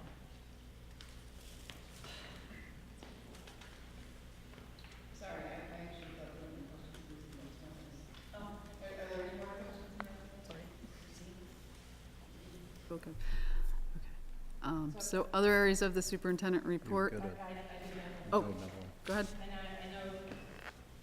Can you just say how staff morale is about this? Bad, huh? Won't speak. I think it's been, because they have been, in my opinion, sheltered, because they haven't had a change in health insurance, change in the school district, change in employer, change in health insurance, introduction to a new HRA. This is a lot to take on, and normally as an employer you would introduce this in bite-sized pieces, and unfortunately it's been more like, here's the full buffet. So it has not been easy on the employees. The employees who are getting it and understanding it are now like having those aha moments and they feel like they'll be okay. But we have people who haven't even engaged in the process yet, so we'll still have to go through that with them. And one other question, I'm wondering, have you, I mean, one of the things that we ran into last year on the step up to this transition was that we would have appreciated the union to work with us to get this information out, and we were railroaded, we were right into a brick wall. And I'm wondering if the staff understands the role of the union in this issue, because it is not all the school district's issue. We tried to communicate earlier. I just wondered if anybody, I don't know, Rose, your union, has the union said, you know, has the union helped you guys? It's the same thing as he has told us that this, are you talking about with what's going on right now? Yeah. Yes, yeah. They're working with Beehive, they're working, I'm sure that they also connected with HR and all buildings and the superintendents. As far as I know, yes. That's what I've been told, so hopefully we're going in a forward direction. All right, so other things on the superintendent report, Joanne, you're going to send out another doodle for the retreat? I am going to send out another doodle for the retreat in the month of April. And I also wanted to let Diana know I have answers to the questions that you posed about staffing, but I didn't get it in time to send it out with the board packet, so I will send it to the full board so they can see your questions and my responses. You may have been looking for more detail, but I want to remind the board that we're not yet at the April 6th deadline where we are feeling comfortable that this budget is not going to be revoted. So some pieces and parts will still be moving. I did have a chance to speak to 2 individual principals today to try and get a better understanding of their own personal circumstances. I would prefer not to share their personal circumstances with you in public. I don't think that's fair. But we are in conversations, as well as I've offered to meet with the staff at Addison Central School, and that meeting is scheduled to get some of their feedback about how we can tackle some of the challenges next year. And I've offered to meet with both PTOs at both schools. Do you have dates, meetings set for any? The PTO at Addison did not set a date with me, and I believe we're meeting with the Ferrisburg Board, PTO after, thank you, next Monday. 19th. Yes.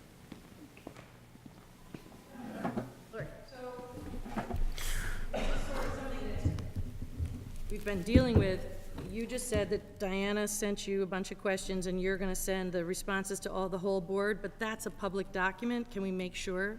I mean, This because- this will go with the minutes to the meeting, Laura. This It will will be go. public, Okay, yes. I just wanted to make sure that we get whatever your responses are in. Absolutely. In the public domain. And is this the place that we're supposed to be talking about staffing? Is that what you were expecting? Yeah, well, I honestly was trying to get through all the smaller things on well, I the can superintendent's wait. report first, but it's begun, so yes, let's go. So, we have a special meeting coming up that is going to ask the voters to establish a capital improvement funds and fund it with what? Do we know what that number is yet? But that's why we removed 10C from the meeting, actually. Because we are not at a place to schedule that meeting yet. Oh, we haven't scheduled the special meeting. I'm sorry. Correct. Okay, all right. No. All right. That was your question? Sorry, one more question.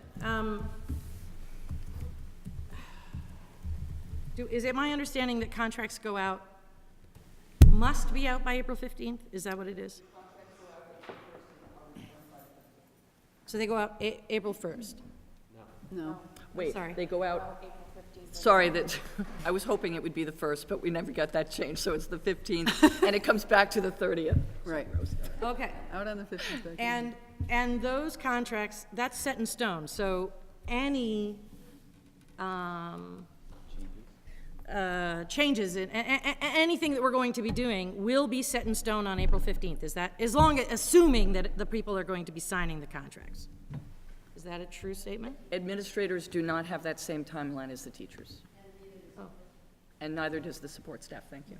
And neither does, I'm sorry? Support Staff either, so it's only teachers that deal with this, then it's because of the master.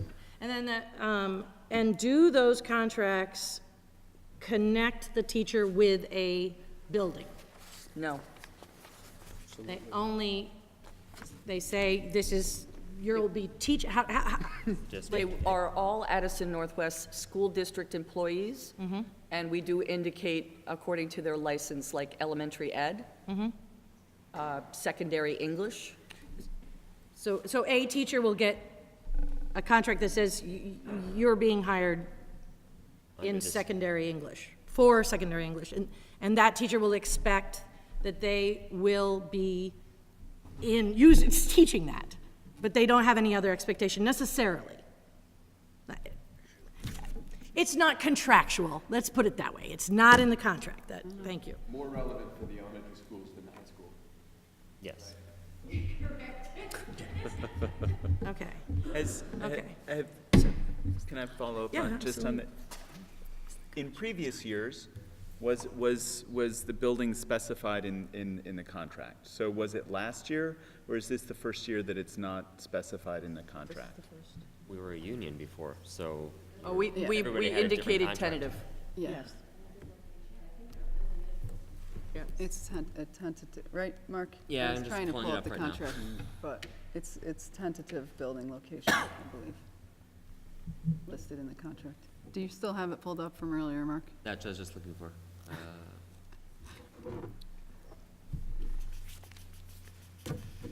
thought it was. So you're saying the current contract amongst says it's yourselves, I'll hide it. tentative? Here it is. Here. A teacher receiving a contract offer including salary and tentative building and teaching assignments shall indicate acceptance by April 30th. So, Tentative. yes, Tentative. so we will assume that's the building unless something changes, but we hope this is the building you will work at, but no guarantees if things go south. So the building will be in the contract, or at least Both it's supposed to be. The building and the teaching assignments are both tentative, Okay. but within their licensure. And then, what is the time frame for the administrators and the staff, support staff? So support staff is usually, is it May 1st, and administrators in that time frame. There's nothing in writing for the administrators. Thank you. So Thank you, Joanne, for responding to my questions, but I need to say some things in public because we can't, as a board, communicate through email as a back and forth. So I just feel like I really need to say this in public. I'm really concerned about employing 2 of our district principals less than full-time for several reasons. Because I'm concerned that ANWSD will become a district where new principals get their feet wet and then move on to full-time employment. I want to know what the impact on our staff and our students will be when new leadership becomes the norm. Since our roles as the school board is to keep, since one of our roles is to keep an eye on the budget, how will we ensure taxpayer dollars are not wasted on initiatives that no longer get support when their sponsoring administrator leaves? The pressure on us from both Montpelier and our constituents is to keep costs in check. Next budget season, we will once again be looking at declining enrollment and per pupil costs. Can we build a horizontal leadership structure that speaks to the first part of our vision statement? We envision a kind, collaborative, and creative community for all, and I think collaborative is a really key word there. We have deep experience and expertise within our district. These individuals have been trained at taxpayers' expense in the very art of collaboration. 4 cohorts of teachers trained for 3 years each over a 12-year period in teacher leadership. We spent thousands and thousands of dollars. They designed curriculum. They co-chaired the professional development committee. They chaired the writing committee. They gathered and charted assessment data. They managed assessments at the building level. They organized and facilitated in-services. One of them was our very own Matt DeBlois, who is now a very visible leader, but many of them have stepped back into the shadows when new administrators have replaced the leaders who championed teacher leadership. Not only is it fiscally responsible to re-empower them and draw on their expertise, it promotes collaboration in our vision statement. Ultimately, I believe that without addressing the impact change in leadership that leadership has in our Ultimately, I believe that without addressing the impact change in leadership has on our faculty and staff, we are impacting the education our students receive.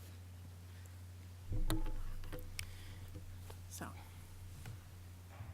Okay, good. You've got Maybe George first, since he talked less than me. Go ahead, George. I would also like to express my disappointment as a representative of Addison in the decision to condense the 7 grades down into 4 classrooms by removing a teacher from that building.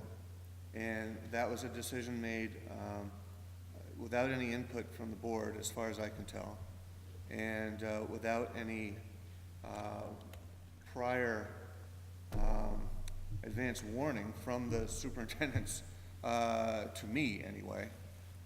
I heard about these changes from angry parents. And so I would like to express once again on the record my disappointment that this decision was made. I don't think it is fair and equitable to the students of Addison Central School. And if we want to have a discussion about how far we can condense classrooms, I think we should have that discussion here in open forum, and not have decisions made, from my perspective, in secret. Thank you. I'd like to register agreement with both George and Diane's sentiments. As a representative from Ferrisburg, I also found out the first word that I heard of the reduction of the principal position to .8 time, which was a significant factor in determining the stability of that position, was third hand through the PTO, because my wife happens to be a member. So not ideal communication structure in terms of what we would hope for in transparency. I would agree with you on that, George, from the Ferrisburg perspective. And I can also vouch for the very real concern that while we have fiscal responsibility concerns and while we have certain potential mandates coming from the state about student-to-staff ratio, my personal experience as a substitute teacher for a couple years at both Virgins Union and Addison elementary schools was that the low staff to student ratio in Addison was a really magical thing, which maybe we say is more expensive per pupil, but my perspective of the quality of education and of the psychological effect on the classroom and the student outcome was that that is superior, and there's a lot of data to back that up. So we have this battle of, you know, how to save money without being detrimental to students. So it. Sorry, go ahead. Yeah, so in speaking to Diane's point about the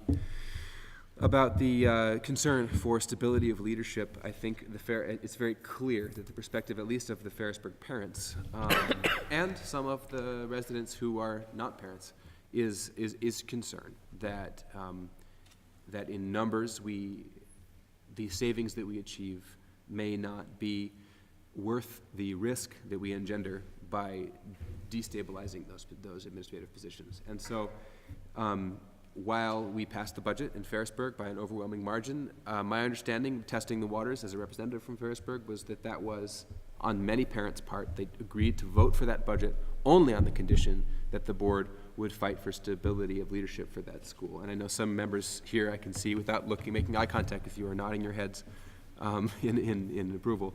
That is important to the community, and they passed the budget with an unofficial mandate that we as the board support the stability of the leadership of that school.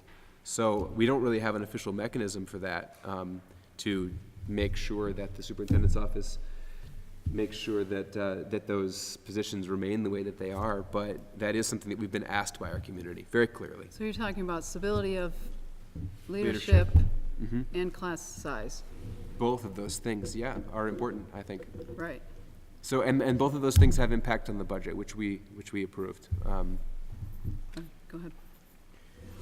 The administration asked the board in budget development what the board desired. The board gave the administration some guidance. The administration came back with a couple of plans that were then narrowed down to one that they recommended. That included the information of the reduction of staff.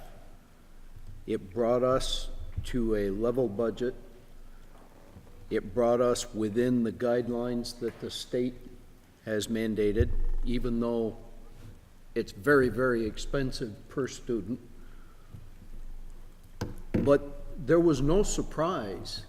The board doesn't have the authority to say that we're going to have 5 teachers or 500. We approved a budget, and it's up to the administration to make the decision as to how to implement that budget. And when we approved that budget, we knew that it included cuts. So I'm a little bit confused as to why people are hearing about things third hand. I can speak specifically to the position of the 2 principals' offices. We've got to plenty of time. The board was not, in fact, informed that that was the nature of the cut to the roughly $1 million, the $25,000 we're saving on the $1 million principal's office budget item was not communicated directly that that would actually be a substantive cut in the amount of full-time equivalency of the principals. It just wasn't communicated. So that's a very significant leadership change decision that I think caught a lot of parents and board members, myself included, by surprise. So that's where the surprise comes from. It's not that we didn't think there would be budget cuts. It's that we didn't think that the budget cuts would be so specifically targeted to engender such a strong potential instability from the individual schools and the community members. I just want to say, in terms of the class size, that we were given an opportunity to look at a class size procedure that aligned with the board's policy, and the board did okay that procedure that had target class sizes. So I just want to say that, but I also want to ask Joanne if she wants to have an opportunity to respond to some of this. I do recall the last budget night when we had there were a lot of questions posed to me, Finn, and you actually were one of the board members who spoke up when there was a union member who was concerned that we were continually cutting teachers over a period of time. And you did some quick math and said we have a reduction of 4% of our student population. There is a reduction of 4% of our teachers, classroom teachers, that you acknowledged, and 5% of the cuts in the administration. Someone asked me directly the question, give us more detail about administration, and I said the office of the principal. Mm-hmm. That's all true. I did not say Addison Central School. I did not say Ferrisburg. No one asked me any further questions. I have 2 employees in the audience that I did not want to embarrass and make very public, but I would have answered the questions if they were posed to me. And I acknowledged that it was the office of principal. I assumed people understood what I was talking about. The cuts in administration were not just to elementary principals. They were also to the middle school position that we had planned, and that remains the same. So that equals up to the 0.6, 0.2, 0.2, and 0.2.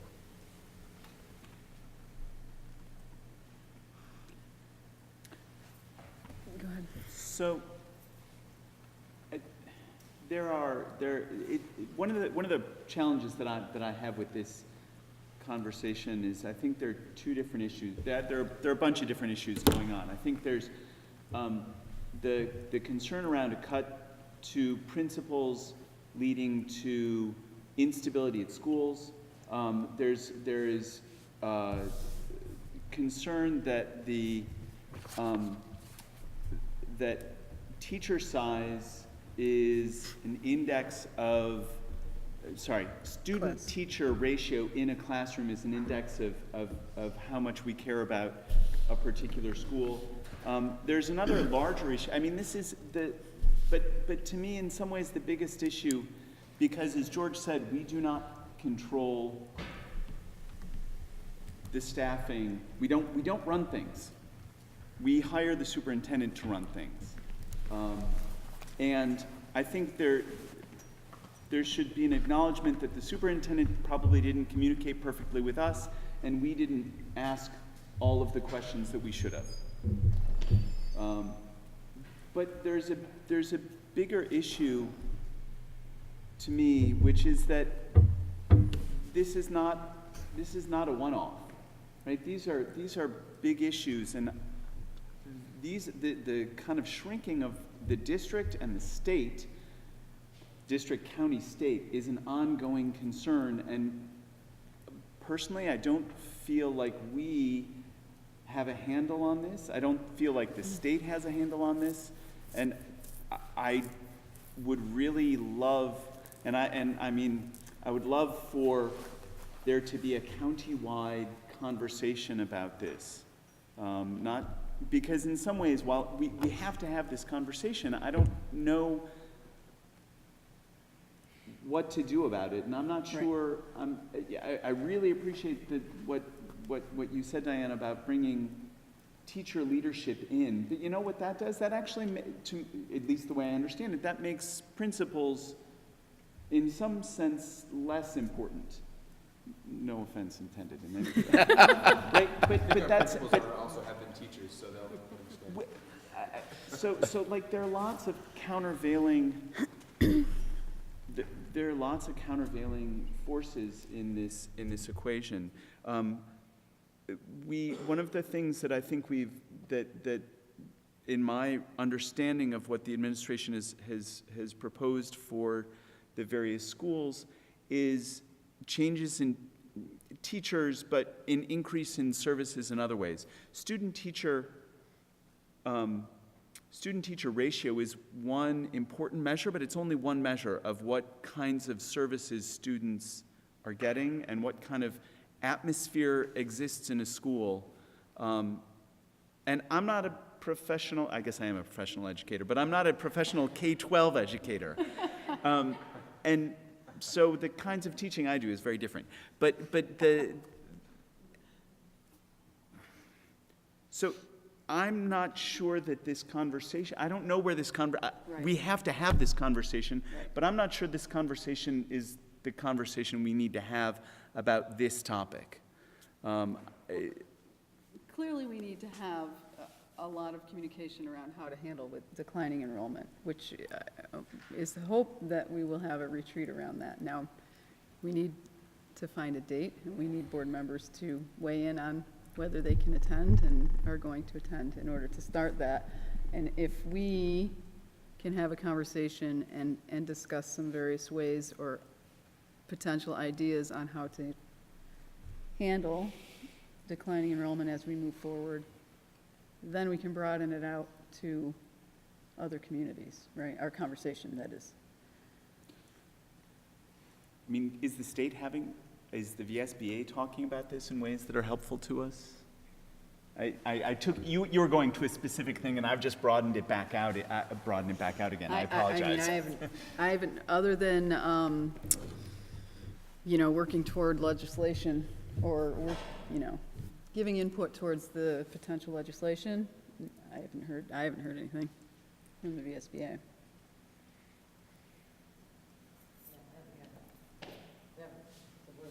Ask our rep. No, they have not, and I've only been at a couple of board meetings, but enrollment is not, per pupil cost is not part of the conversation at this point. Has not been. Could it be? Should it be? Maybe. Can you bring it there? I probably could. I certainly could, absolutely. Actually. Okay, I will. It's on Wednesday. So I will Soon. communicate that. Right. Absolutely. Right.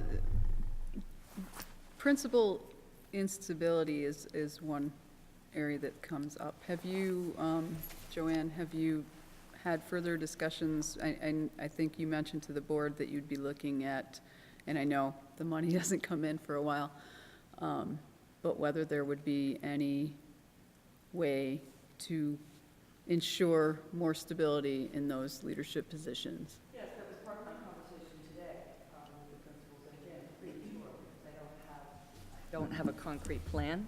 I'm certainly open to that, and there will be open dialogue about how and what and when that can happen. So, a few things. I think as a board, it's important for us to understand the roadmap so we can avert disaster. You know what I mean? Like, I feel like there were enough of us that didn't understand those cuts initially. I did not. I'm mad at myself that I didn't ask the questions. I made an assumption when the words were used that it was not the kind of administrative cuts that it ended up being. And finding out second and third hand was, not great. So I think as a board, here's our chance to work in a collaborative nature and with as many people as we possibly can to understand the roadmap, because I feel like that is our responsibility, and how that roadmap is going to impact everyone in our community. And I'm not saying we have to be involved in all the nitty-gritty decisions of X, Y, and Z, but certainly we have to be privy of the things that are going to blow up in our face. Agreed. Thank you. Are we posting for the assistant principal position? For both the Director of Student Programs and Assistant Principal, yes. I was wondering if we were posting for the assistant principal position at VUHS that was approved as an interim this year.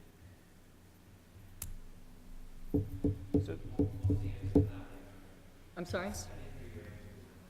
Yes, both positions in the current year are interim, so yes, we will be posting. Wait, both? What do you mean by both? Well, the new position that was created, the Director of Student the guidance. Counseling and Student Programs, yes. And the Assistant Principal were both interim positions. Previously. Right now. Currently. Right now they are. Okay. They currently are interim. So the way I read Stephanie's report, and correct me if I'm wrong, but I read that as saying that that is essentially budget neutral, that those positions will be budget neutral because of retirements, and is that correct? I would not use the word retirement, I'm sorry. but attrition or reductions. So just to clarify, because I need things clarified many times, assuming this plan goes forward as it's current, these jobs are posted, that is essentially administrative reshuffling that will not increase the budgetary administration of the high school. That is correct. In terms of bodies, yes. Now, if you want more detail related to the budget and how those attrition reductions are playing out, I don't have that report for you tonight, but I did lay out, both Stephanie and myself in previous reports, that we had an administrative assistant position that was there for a very long time and whose salary was pretty substantial. And then we would be also reducing the assistant principal position to 10 months, and we would have a reduction in support staff in the RRC program. So with those changes, we were seeing it as basically budget neutral, but I would rather come back to you with more hard numbers before I hang my hat on that. So it's more in this, it's full-time equivalency neutral, Yes. rather than necessarily. Well, actually, it's a reduction, because if you're replacing the director of counseling and student services with an you're replacing the administrative assistant position with the director position, reducing assistant principal from 12 months to 10 months, and reducing in support staff. It is basically, in terms of FTEs, a reduction. Can I ask a question about the reduction in RRC? Is that because the need there has decreased, or why is that reduction in there? If you read what Diana asked and what Stephanie wrote, it will become more clear, but it is a change of responsibilities of the assistant principal to take on more student management. Okay. It feels like we're going back to an old model, although you've used dean of students and you've also used assistant principal kind of interchangeably. So is that person doing discipline for the high school and the middle school? Yes. So my concern is, we used to have co-principals. We had a principal for the middle school and a principal for the high school, and so the middle school had someone to really be responsible for them. And the high school, I've heard, I haven't worked in the high school, so I don't know for sure, but high school students need a lot more because they're applying to colleges. They tend to require more administrative help. Is the middle school getting shortchanged? No, and that was very clearly laid out in Stephanie's response, because I know that was a concern of yours. And okay. I mean, I could read it if you want, or you can wait to the response and we can follow it up at the next board meeting. But I do not believe that the middle school is suffering in any way for a lack of leadership. When Stephanie was hired and Jay as the assistant principal, we created a model where Stephanie was the principal for 7 through 12. She is not the principal for the high school. Jay was not the assistant principal for the middle school. She is 7 through 12, and I think that with her leadership and the things that she's been able to manage, she's proven that she can handle that. Okay, thank you. So I think one of the things, I'll just chime in here about one thought, to look forward, right? I mean, we're talking, like, it's hard to not talk about the details. I think that's an excellent question that you're asking. I think that's an excellent question that you're asking, right, about the mechanism of the school. And I'm trying to figure out what are we doing when we ask that question? And where do we know whether we're being successful or not, right? Where can we hold the superintendent and the school system accountable for using the resources wisely? And in the absence of our board not having like clear student achievement outcomes that we will measure and will hold accountable, we're reduced to using the continuous improvement plans in the schools.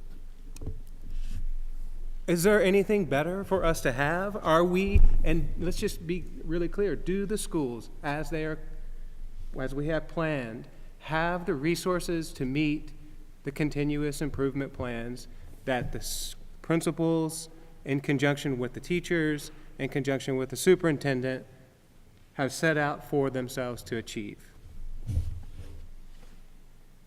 And that's really, I mean, a question to all of us.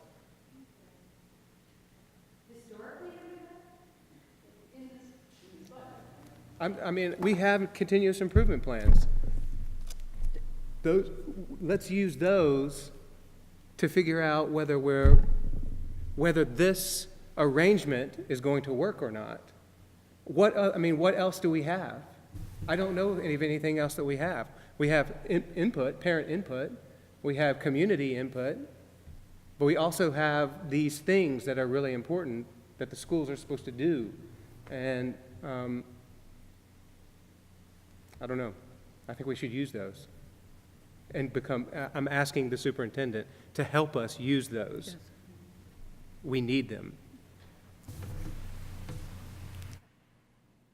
The understanding, I think, what we heard when we were deciding on this budget to put to the vote was that as far as the superintendent's office is concerned, now that this budget is passed, we do have what we need to continue to meet the school's continuous improvement plans. You did not just hear from the superintendent, you heard from the principals. Yes, The that's question true. was posed, will this budget support a continuous improvement plan? And you heard from all 4 principals that it does. Yeah, I think I asked that question. The answer was yes. So from them, we have the answer yes. And from me, you have the answer, Yeah. yes. Yeah, so thank you for that clarification. And Joanne, in terms of equity, I remember walking into the meeting room at the central office and seeing this was a while back when I think the administrator started looking at it, seeing a chart of the number of minutes of PE and the number of minutes of art at the 3 elementary schools. And I know that you worked really hard with the principals to try to make sure that there was equity across those. Do you want to speak to that a little bit? Yeah, I mean, and equity is also, we looked at our after-school programs. We expanded that this year. And next year, we will have a local fusion program at Ferrisburg, although it will be replacing one. So I feel very proud of that. We have after-school programs in 3 of our elementary schools. We have enrichment programs at Ferrisburg that now will be shared with Addison because of the shared model that we have. We will have more nursing services at Addison Central School next year. We will have a research-based, very successful kindergarten program that integrates physical education with academics in all 3 elementary schools. Currently, it's only offered at Virginia's Union Elementary School. Which is 3 sessions a week, It correct, is. for all kindergartners? Yes. So when I was looking at equity with the principals, I was looking at, well, what are the above and beyonds that some of the schools have that we could actually implement across our 3 elementary schools? And I believe we have an opportunity to do that with the budget as presented. What about like instrumental music? And that would also include instrumental, because some schools have it at certain grade levels and others don't have it at the same grade levels. So it would be more equity in music, art. We would be able to offer a program called Makerspace, which you received a presentation by some of the teachers before. So it would be an ability to implement that across our 3 elementary schools. The collaboration between the library media specialist and the art teacher. And they will have room in their schedules? They will have room in their schedules to plan how that is going to play out in each of the schools. If they have more, so the art teacher and the music teacher run classes for each classroom, correct? And then There's a core amount of time that they have to spend because of the education quality standards and because we've committed to using the arts for teacher planning purposes. What I'm talking about is above and beyond that. Right. So, but those teachers spend time with each classroom, right? So then, if they have additional time in their schedule, they can offer enrichment opportunities. That's the idea. Okay. So the more classrooms that they work with, the less time they have to offer enrichment opportunities like Makerspace. Is that? Yeah, I mean, right now, that's not equal across our schools. We've cut down, the arts to what we have to require. We have an opportunity next year, because I have not reduced those positions. We have reduced classrooms. They'll have fewer classrooms to serve, and therefore be able to free up their time to do more. Can you talk a little bit about the change that you're proposing for the PE teachers? And why? Yeah, so to share a PE teacher between Addison and Ferrisburg in particular? And the reason that Well, and I'm using the people where they have their licenses that can help us. And so, without identifying people's names, one of our elementary PE teacher also has a health educator license. And we've really struggled with a part-time position in 7 through 12 to have someone maintain and stay at the school with a 0.4 or 0.5 schedule. So moving a PE teacher up to that level would increase the amount of time that she actually has to work in her contract, but also will serve that need of health that we've had for such a long time. So instead of a very part-time position and as just PE, it's a Health and larger PE. position for health and PE at a different school. Yes. Lori? Did I hear you say instrumental is coming back to all the schools? What did you? That is the plan. We've not worked on the schedule yet with the principals, but the idea was that we would look at the additional things that we do for kids in the arts across our schools and have more equitable opportunities, like the ABE program for physical education, like instrumentals, like enrichment instead of just art. I think we'll have an opportunity, because we have some of those resources across the schools and less classrooms, to be able to accomplish that. I have one thing, something that is not at all related to, it is related, but, and I just want to bring to everybody's attention that we have a nationally recognized program in this school district. It's called Walden Project. And, I mean, it's been in newspapers, it's been in magazines, it's gotten awards. It's an incredible program, and they got a 23% cut in their budget this year. 23%. Their budget went from $26,000 down to $20,000. And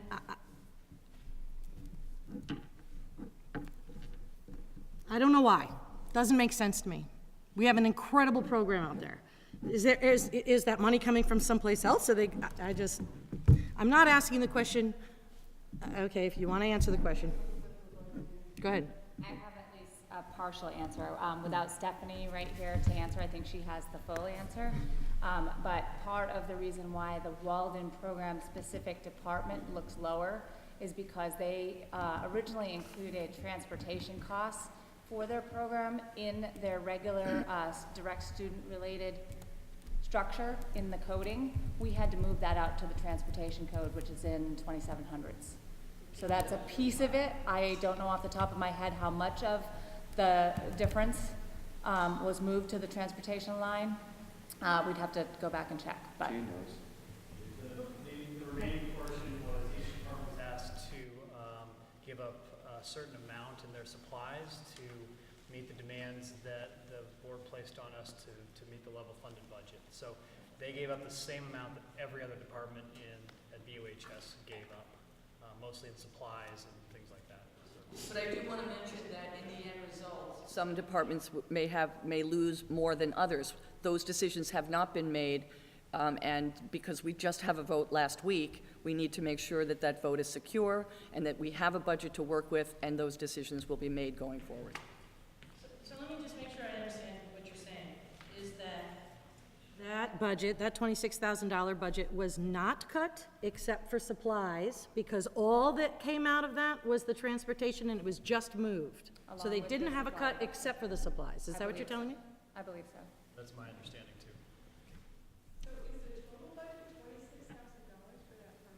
I don't know off the top of my head. It was. It was. Right. Budget item. Right. 200,000, So, hang on. Okay, let's let Elizabeth yeah. talk.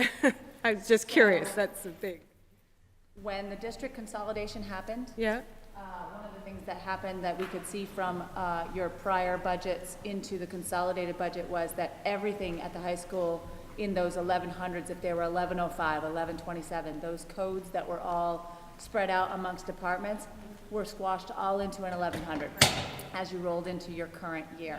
As we came on, we realized that that didn't really work for the more discretionary line items within those departments, supplies, books, equipment, things like that, because it's difficult for the high school to track those purchases and divvy them up amongst the departments. So the reason why you see this very much larger amount in Walden in prior years is because that included salaries and benefits and everything. In this budget, when we broke it back out for them, we didn't break out all the salaries and benefits and all of those personnel costs by department. We only broke out the things that they needed help tracking by use of coding. How did we determine how much that program was actually costing the district then? We probably have to evaluate that in a different way. It's not going to show up right in the coding from the budget. And how I respond to you this evening, Christina, is that the board didn't ask us to track individual programs in a budget. We put Maybe we together an should, aggregate yeah. budget. Yeah. And so it's, for us to now go back and spend staff time to pull things apart is time and money. And Okay. so we just need direction from the board concerning what grain of information that you need. Yep. But we created a K-12, pre-K-12 aggregate budget. And each of those lines do have codes so that we can track what schools go into that particular function. But to do something like, what is the Walden program cost, is not how we created this budget. So a bulk of that 200 previous cost is going to will be shown in staff salaries, Somewhere. for example, which Yeah. is along with staff and salaries for all the teachers. And benefits. And benefits. Yeah. And that is different from how we did it last year, because I can go on the website and see the itemized individual school budgets from last year, even though, that was aggregated last year into one lump Because you sum. consolidate. Oh, that's not what happened this year then? You didn't get a budget from each school and then put it together? Nope. Okay. Good to know. I'm getting, Yeah. the school's gonna shut down and the RETN guys need to clear out, and so We're on till 10, okay. Oh, man. Okay. So I know this is a very important conversation. We need to continue this conversation. We are hopefully going to be able to continue this conversation and broaden it to include how we move, have a map so that we know where we're going as we move forward, and these problems of declining enrollment and other issues are not going away. So let's please get a doodle out for a retreat so that we can all sit down and talk about this. Is that fair? All right. I have one more comment on the superintendent report. I saw the teacher supervision update, and it indicates to me that all of our teachers have been evaluated within the past 3 years. Is that right? Thank you. Seriously, that's amazing. And that is Where's Stephanie? absolutely excellent. And yes, is it all done by the principals, was my next question.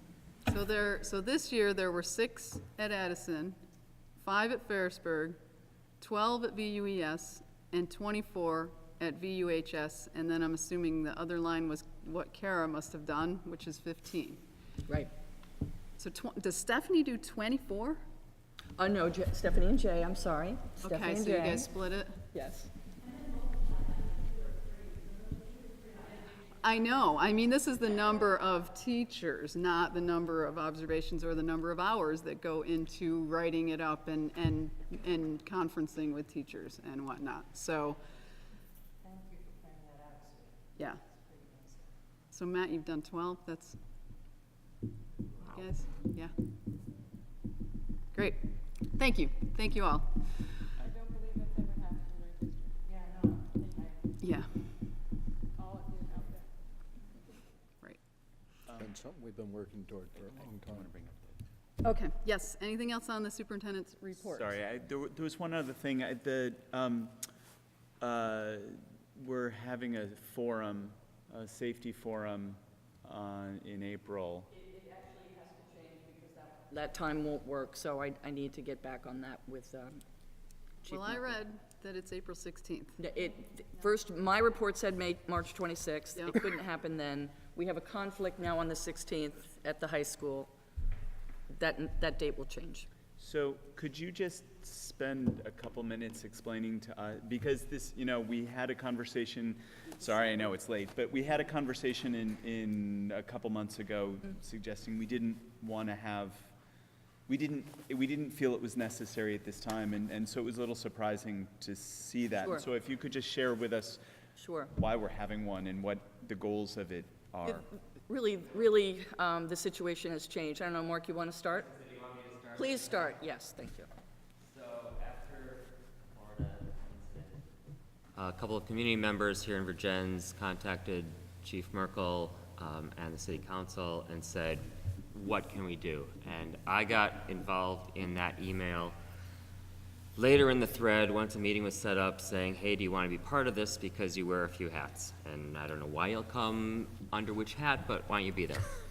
So I went, and there was discussion, and Chief was talking about what he was trying to do with security and safety, and I was trying to push the fact that, we have a really strong guidance group and the restorative justice, and really the focus should be on preventing everything from happening in the first place, and we don't evict, or not evict.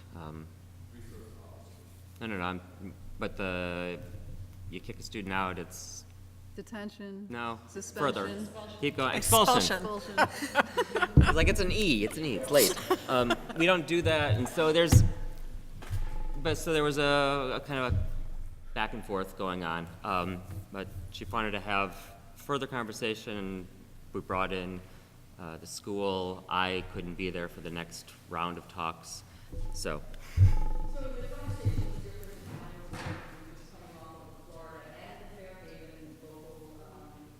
Situation, and Stephanie and I were in agreement, as well as the chief, that we were getting a lot of questions like, what's going on?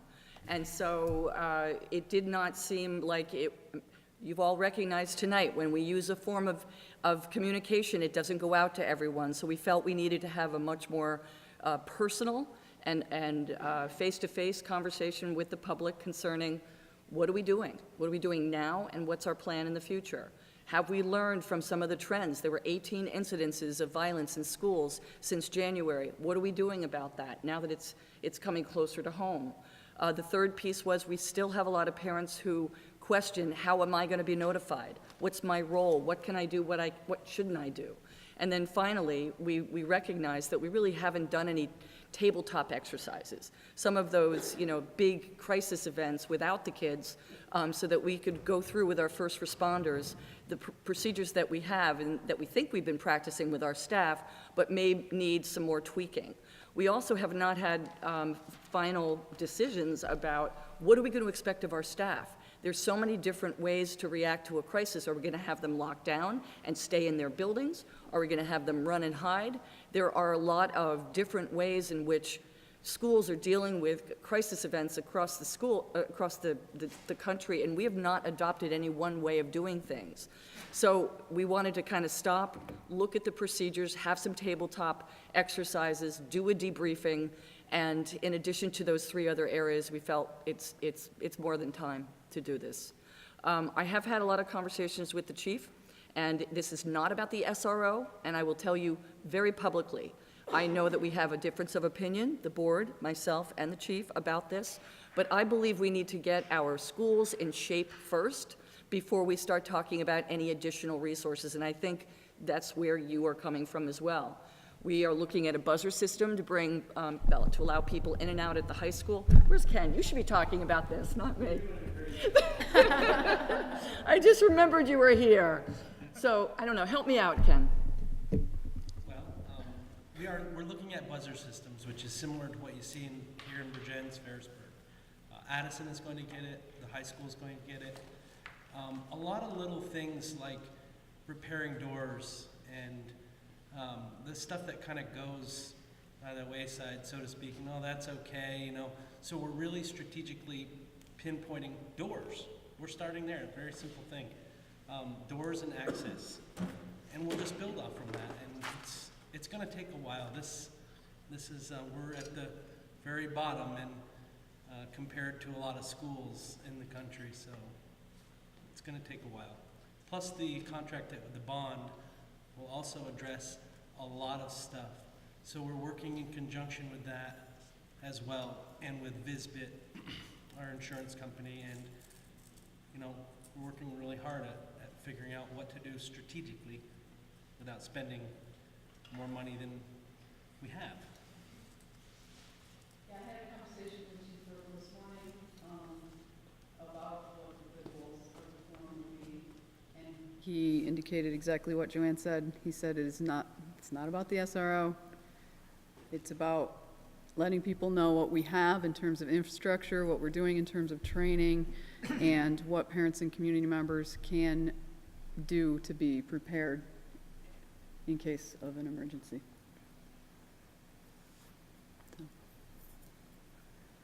Just a quick point of order. I was doing about a check-in in Canton, and one of the Canton residents who is pretty active in the Virgins community is very upset that the police cannot just walk into any of our schools whenever they want to, that they need to be invited. And she wants to get a petition going about that, so that's just a heads up. Okay. It feels a little like a police state to me, but. Anybody can walk into the school. Chris? Go ahead, Chris. Oh, that the principal, They visit us all the time, we don't invite them. Right. We're happy to have them when they come. Good note. We call them, yeah, they have to be buzzed in with the buzzer system, but they're welcome anytime. They come and talk to us. They need to be able to walk through the school to look for drugs. It was more about drugs than gun safety. Then we're in a whole different category of constitutional rights. I know. It's in the cabinet. email that, you know, that her daughter brought to her that, you know, that there was going to be an officer out in front of the school for one day, and what kind of response that was, and how that, you know, like you said, it was a police state. And so we're going to have a clash of, you know, people who are angry on both sides, I think. Right. Additional questions for Joanne? Is there any questions on her superintendent's report? Any questions for Elizabeth with her business manager report? Lori? Do you expect that we're going to be in a surplus or a deficit net? Just for this year? I see a 1.2. I think in my report, I noted how much we currently have available amongst the revenue and the expenditures.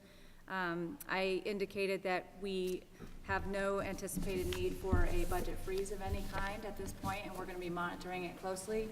I think it's kind of early to tell. There's still over $1 million available.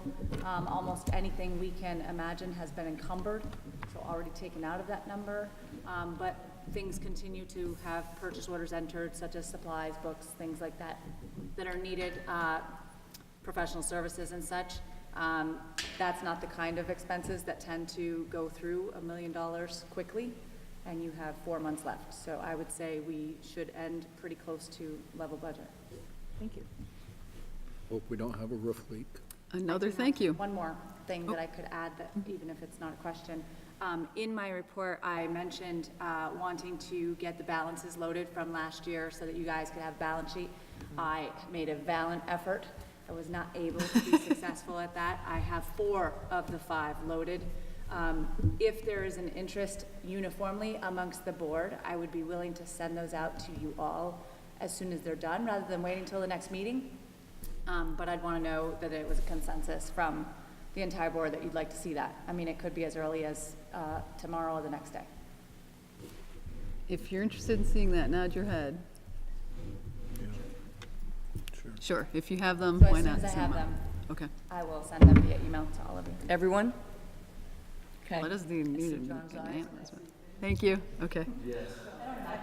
And the status of the audits? We have 2 in final form still. I do not have the other 3 in final form, but I have no reason to believe any of the balances will change. Okay.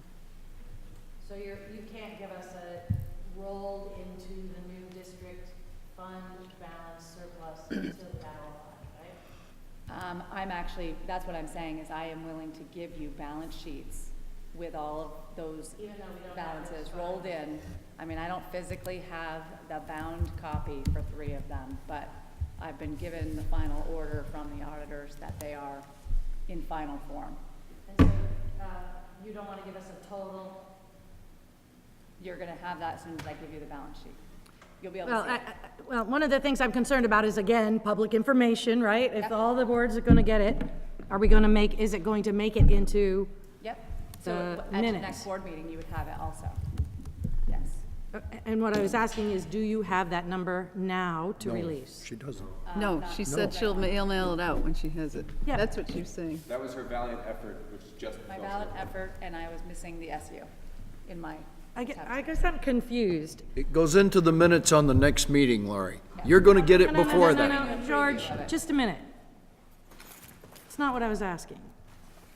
If you take all 5 of those financial statements and add up all the fund balances, it gets to a total. I understand that you are individually putting all this information into the ADS system. Yep. I was asking if there is a total tonight. If there isn't, that's not a big deal. I'll wait till next time. There isn't a total because we actually have more fund balances than just general fund that need to be discussed. So we want to give you all of it and Okay. not just that balance. Thank you, that was helpful. That's, yeah. Thank you. Okay, Okay. great. Anything else for Elizabeth? You sure? Not Okay. this month. All right, principals reports. Yes. Sorry, just, thanks as always for your reports because they're very helpful to know what's going on. I'm sorry that VUES didn't get the book grant. Yeah. But I wondered, Matt, you said, you mentioned the Finland trip and that had produced some interesting conversations. And I wonder if you in I don't know, 40 seconds could download all of those interesting conversations for us, or even just one little bit to, please. So Gwen Zwickel, who's a literacy teacher here, went, and I'll just say Robin Newton went as well, a PE teacher, and Heather Racine went, and then Tiffany Babcock went from Ferrisburg. And so one of the conversations I've had with Gwen and some of the other people who work in her room is with respect to the physical layout of their room, and as well as some of the superfluous things that may be in their room that may not be super supportive in terms of helping students focus on their work. So one of the things we're doing, and I hate to just to simplify it, but really considering the feng shui, as it were, of their room in terms of how kids use it. So I have a picture of some paint samples that I need to talk to Ken about. Ken knows about it. I just haven't texted him the pictures of the paint samples. Thank you. Yep. Yes. Sorry. Lori. I just want to, I think the multi-generational lunch that you're Yeah. doing out in Addison is really a neat idea. Yeah, we're excited about it. It'll be great. Be looking forward to hearing how it went and how many people come. Okay. Fill you in. Go ahead. I just was wondering, there's a national walkout.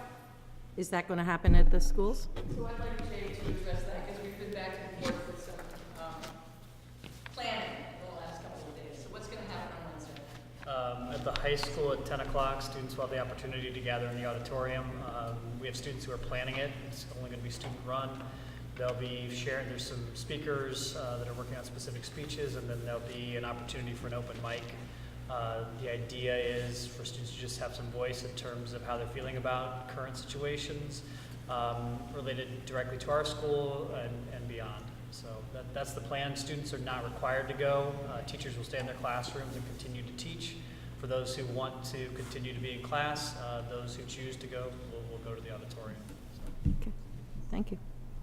At what time is that being held? 10 o'clock on Wednesday. Thank you. And Beth, what's Red Ribbon Week? Red Ribbon Week is put on by SPA.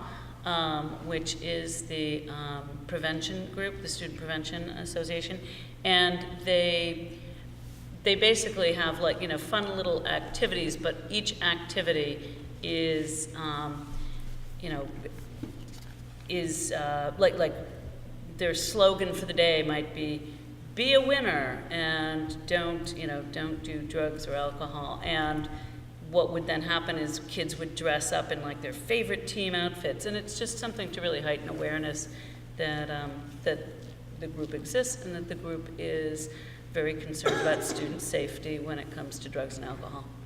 And it's run by Sue Brillia. Any other questions for the principals? Okay. Student report. Good evening, everyone. Can you all hear me? I'm going to need a mic. So it's a pretty average month, so I'll just highlight a few things. So for academics, NHS members, all of them were seniors, did the penguin plunge. You might have seen them in the news. They had pictures of them. They went into Lake Champlain and jumped into ice-cold temperatures to raise money, which is pretty interesting to see.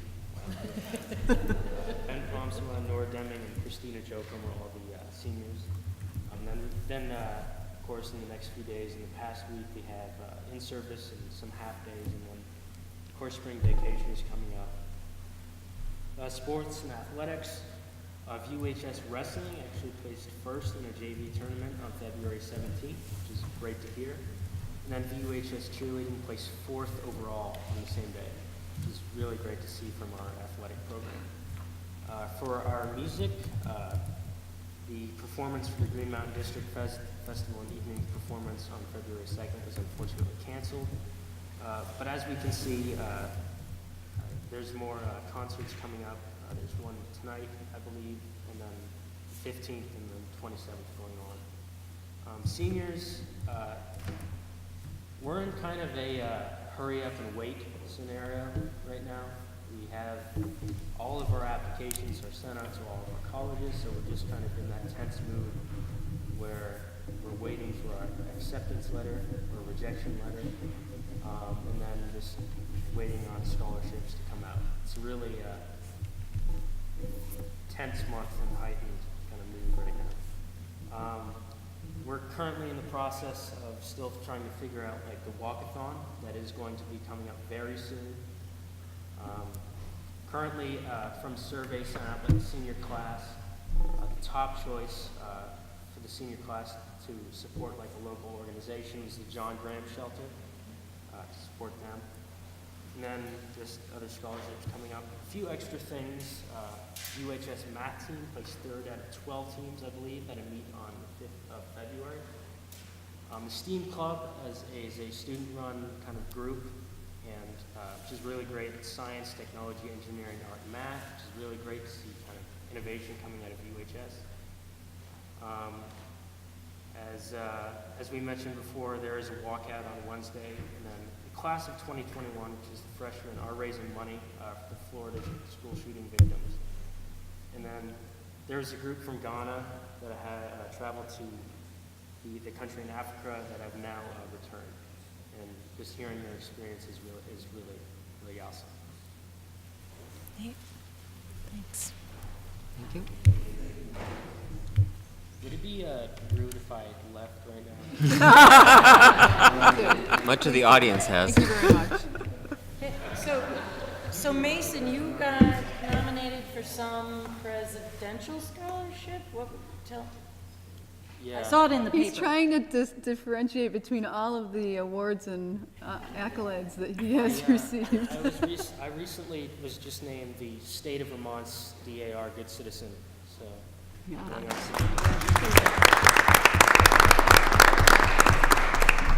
you want to rethink that about leaving?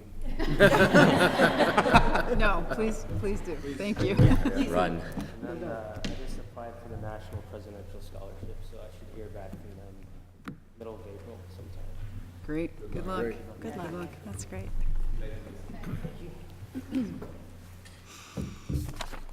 Okay, so that brings us to my report, which is where we're gonna talk about this superintendent change here. Before we do that, I just want to make one note. I did say at the bottom of my report about the superintendent evaluation that there's a document attached. You'll maybe notice that the document was not attached, because our committee was gonna meet last week and we rescheduled and we just met prior to this meeting, so I will get that to you next month. And unless anyone has any questions about anything else that I wrote there, I think now is the time where we as a board need to decide. We should thank Joanne for her service. She will be here for a few more months though, so we'll have a more formal time to do that. When we talk.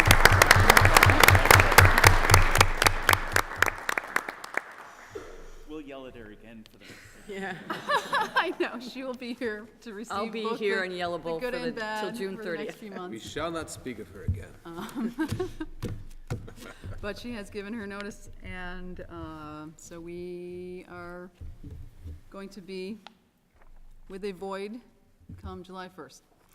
So, No, because we're gonna find somebody. right. So we need to decide how we're going to proceed. Bob Stevens is a consultant who helps boards with a screening process to hire for superintendent positions. He works through the VSBA, and I have asked him to come. I'm going to actually let him go first because I asked him to come at 7. Thank you, and I apologize. So I'm going to have him just give a little bit of an overview of how that type of a process operates, and then we can discuss if that's the way we want to go, or if we have other ideas. Okay.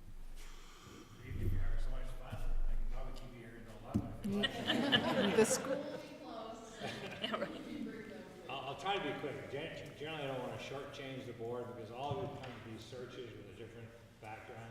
Some have been through your own searches before. Some have no idea what the search is involved in. So usually it takes about an hour and a half to go through a process to cover everything. So I'll just try to grab some snippets of things that I think are important for you to be aware of. And then hopefully you'll have questions and I'll try to answer them as quick as I can and get you out of here as far as my part. I'm Bob Stevens, a longtime administrator in the state. I actually did Joanne's search, how many years ago? 4 years ago. I've been doing that now for 5 years. Once I retired as a principal, I worked for the state. I was a VPA, executive director for 3 years, and then they asked me if I would do searches. And I said I'd love to because I wanted to keep working with boards and communities, and my whole life's been education. So that's sort of my background. I live in Hyde Park, native Vermonter. Probably done 30 to 35 searches. Some are superintendents, some have been principals, elementary and secondary. There's a standard format they use that people were on my committee last time, I think Sue was. Doesn't look a lot different, but I tinker with it every time I do a search. I learn something new. I tinker with it a little bit, but they are tried and true. Basically, Sue, did you hear back from Rebecca at all? We are authorized to go out for search and offer position between 1 and 5 years, contract. One of the things the board, the reason I talked to Sue was we've had a conversation, and one of the first things you have to do as a board is ask permission to do a superintendent search. In Act 46, Rebecca's been a little edgy in the sense of the answers she's given to boards in general, but you're all set because you've already made some moves. Other boards have been asked to hire somebody only for 1 year, no more, because they're looking at consolidation. No, sorry, other boards you said. Yes. Sorry. At least I hope I said that. And you also have to send a letter at the end of the search asking permission to hire the person you've selected. It's pretty much a formality, but I always get a little nervous on behalf of boards that I don't like things that are almost a formality. But basically they do a background check and they do a license check and things that should be done, especially if they're a Vermonter who's already served in Vermont. In the meantime, I think I heard Sue talk earlier, there's a charge that you probably should have as a board and vote on it just for your own records. A charge simply says you'd like X number of candidates to come to the community and be interviewed by the board. There's a number, you can use whatever number you want, 7 to 13 to 15 people on a screening committee. You are late in the process, but doesn't make a lot of difference, because to be realistic and not pessimistic, there aren't a lot of candidates. When I started doing this job 5.5 years ago, I would average 20 to 25 candidates on paper at least. And if you've been through a process, you know that some of those are just not eligible. They simply apply. But now we're down to 10, 11, and it may vary. If you talk to a neighboring board, they may say, oh, we had 7, or we had 12. But I tell boards, don't worry about the number. That's just bragging rights. Basically, you need one good finalist. That's all you need. Boards generally, when I started, wanted 3 finalists. I would say I think I've had 1 out of the last 10, where we've been offered 3 finalists to come to the board. It's been 2 and sometimes 1. The board is not obligated. Don't get nervous about what I mean. You're going to bring 1 candidate, and it may not be me. I told Sue I would simply come down and give you information. I mean, my whole life's been education, so I'm willing just to come down and give you information. If you want to go in some other direction, assign it to your HR, and they have enough to do this time of year, so you can do that.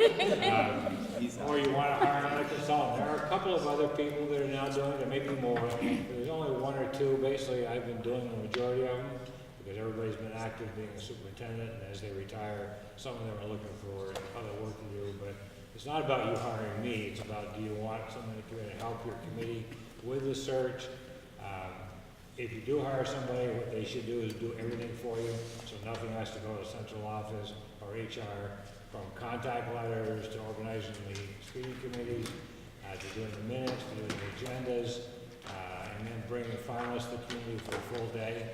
The finalists would spend a full day in the community. They would meet with community members. The hard part, and I've listened quite carefully to your comments about transparency, and boy, I'm one that really loves transparency as much as you can give it, but as administrators know, sometimes you can't have all transparency. So our first couple of meetings with the committee are transparent. They're open to the public. Anyone wants to come in. When we started talking about names, started developing questions, we're in executive session, just like you run your own board meetings. Sometimes board members, as well as committee members, say, well, it's not really transparent because we didn't have any input. There's a form that I use that we'll send out to parent-teacher groups, administrators, teachers. We try to synthesize that material. What is it you're looking for in a new superintendent? We try to use that material, but every citizen that wants to interview the superintendent, candidates would have a chance that last day they're in here. And that has worked really well, but you'll still get people, and sometimes board members, who just don't like the process for whatever, and so then there's another way to do it. But it works pretty well. I've done, as I said, 30 to 32 or 3 of these. In the end, most everybody, not most everybody has been pleased with the process. But going through the process, sometimes people get a little edgy because they want to know. They don't always need to know. I used to tell my faculty, you want to know everything, but you don't always need to know everything. And in the end, the board has a choice. If we bring 3 finalists to committee, I also do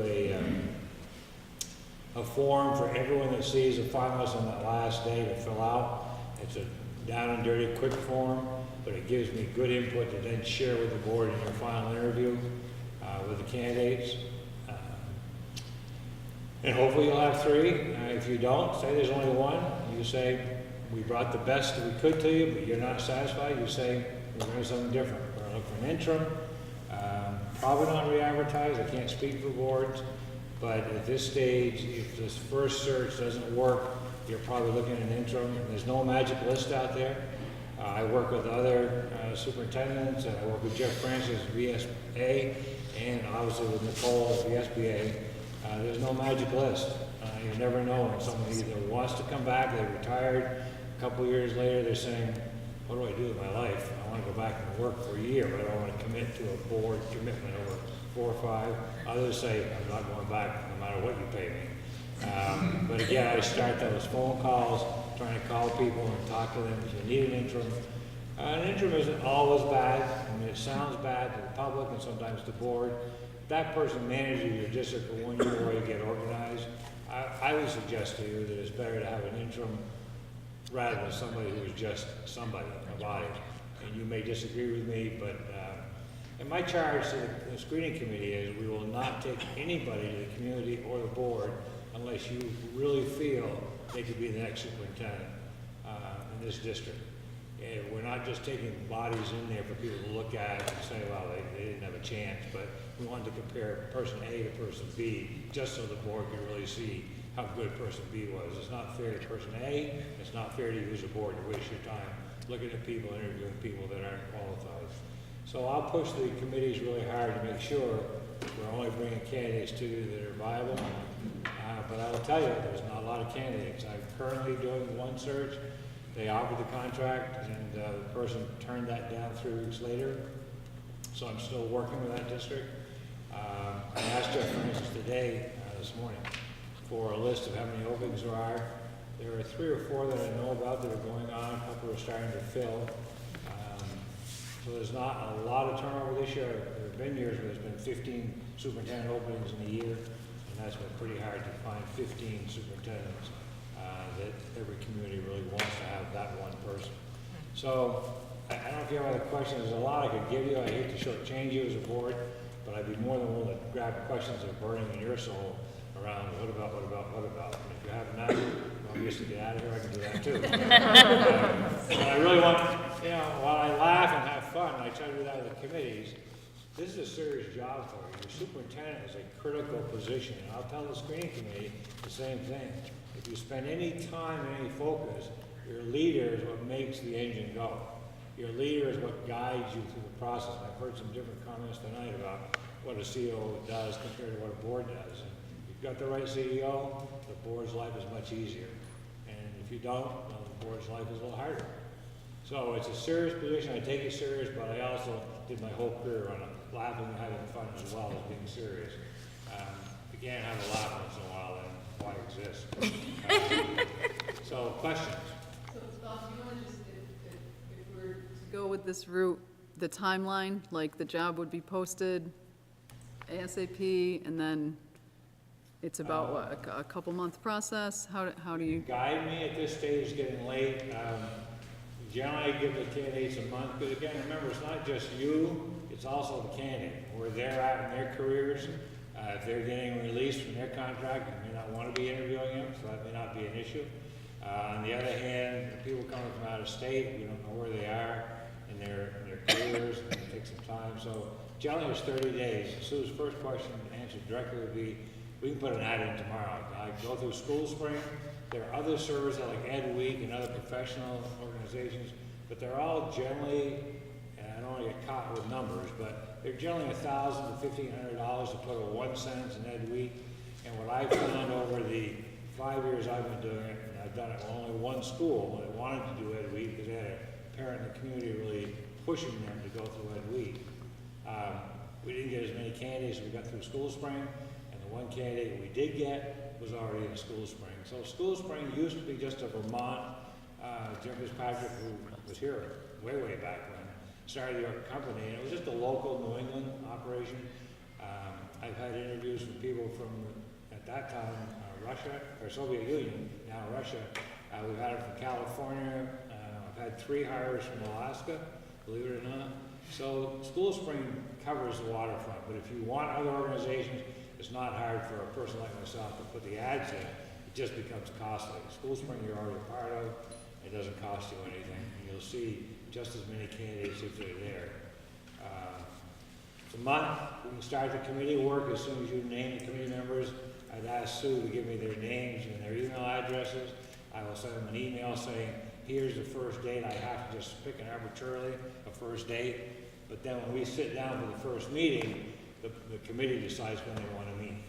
As long as I don't have I have a life outside of this, so as long as it's not interfering with some of my own life, we'll meet whenever they we'll meet in the morning, we'll meet in the afternoon, we'll meet in the evenings, and that works out really well after the first meeting. And what you should probably do is pick the end when you'd like to have finalists brought to you. Probably no quicker than 6 weeks from tonight, I would say, as an example. But if you want to do a regular board meeting, then pick out a date like that. That would be when we do the community all day long. But also check with your schools and make sure your schools aren't doing something on the day you pick, because a lot of times, if that does happen, I try to avoid it. the candidates can't see the school in action, and their only job is to go in and see the school, get in and get out, and keep moving all day long. But if a school's not gonna be in session because all the faculty in a small elementary school are going on a retreat for that day with their kids, they're going on a school picnic, we're getting closer to those types of things that happen. It's just awkward. So the board can pick an end date, but check with your schools first around what they're doing.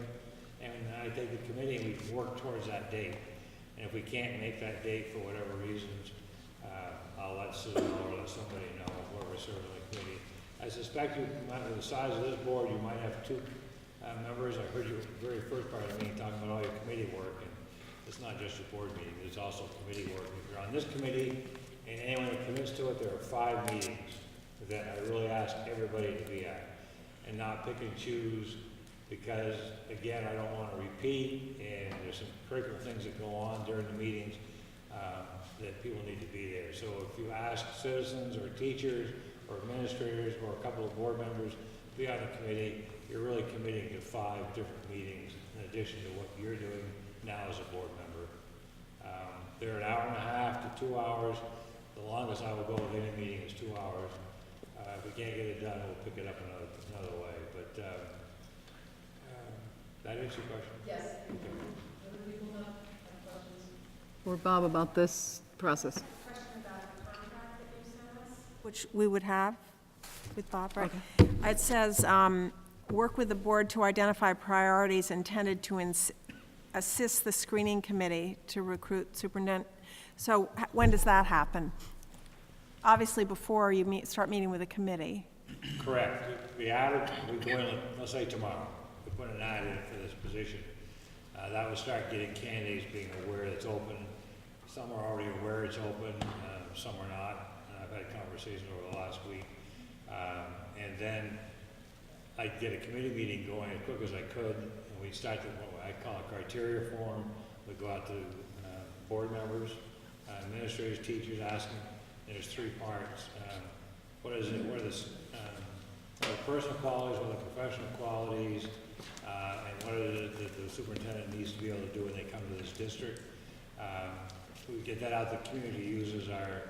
I'm not sure I can really answer your question. Oh, start your question again, so I don't. I'm just more concerned that if we only have 2 members of the board on the committee, that the board has an opportunity to give input to those committee members. The criteria form. Right. Okay. So thank you. When I was on the committee that hired Joanne and as a community member, and when we received that form, we were told to go back to our whatever community we were representing, whether it was if a board member would go back to board members, a teacher would go back to teachers, and get input on each of those 3 categories. Great. And then we shared all of that input plus our own as a screening committee member at the meeting, with the committee, and that's how the interview questions were developed. Great. What we usually get back is we want the person to walk on water. Right. Well, of course we do. That's not always possible. But what we try to do, what I try to do with the committee is find the real salient points that are repeated many, many times.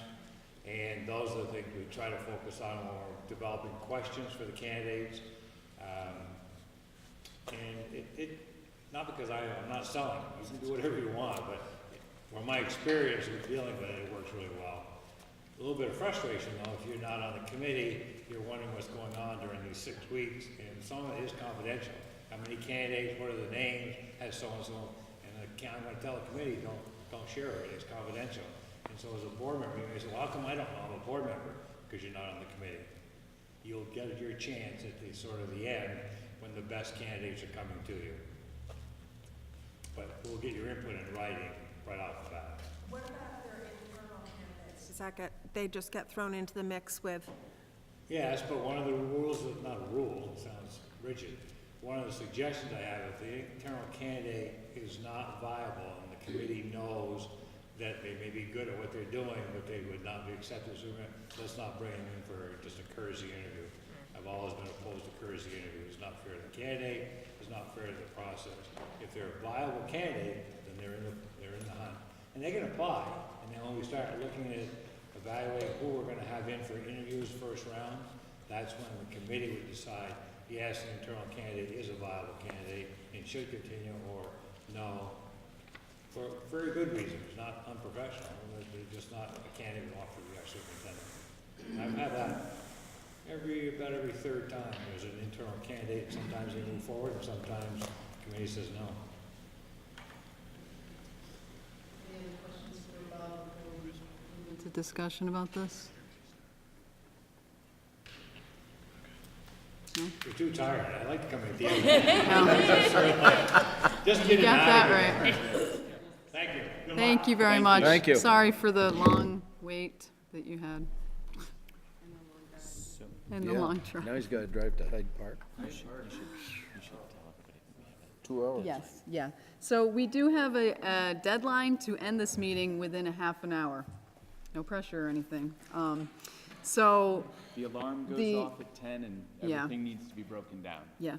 So, so for the rest of this chair report, we need to make a decision about how we're going to move forward with the superintendent search. And then we have, 8 action items, some of which are fairly quick. I think we can postpone probably the discussion item until next month, even though I really would like to. And I don't know if there's any committees that have burning information that needs to be shared, but maybe we can fast-track the committee reports as well. So, at any rate, right now, we need to have a discussion. So there was some information, or I received some questions from a couple different board members. Do we want a motion? Well, this is still a board chair report, so we don't need any motions until the action items. So, do people want to share the ideas that they shared with me via email about how we might move forward here? No? Yeah, sure. I'll jump in. Okay.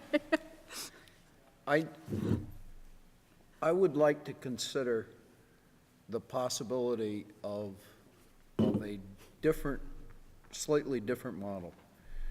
I think that superintendent is one that directs our academics and runs things, but I think that it's very difficult to have all of that knowledge and experience and still be a good money manager. And I would like to explore the idea of having the business manager on a more or less co-equal footing with the superintendent to take care of the money side.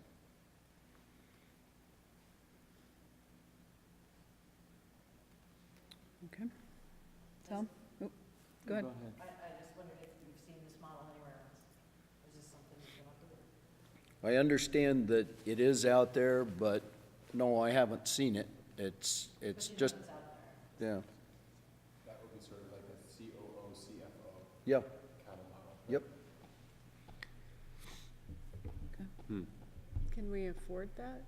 I mean, is that, Well, it's 2 executive positions, right? yes, and it would probably mean that the financial person would get more money, but it might mean that the academic person would get a little less because they'd have less responsibility.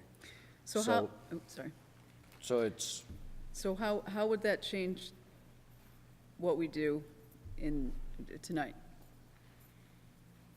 I don't think it would change it tonight. I think it's when the committee is looking at who they want, that they would have a different thought in their head, maybe that they're looking for somebody that is absolutely strong in academics, but maybe not so strong on the financial side, because we've got a financial person that is really good.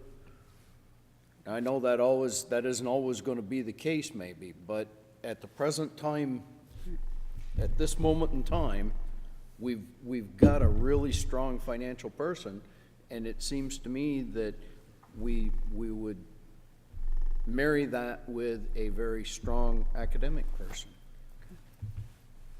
Just a thought. I mean, something like this isn't gonna happen in the middle of the year or in the middle of a superintendent's tenure.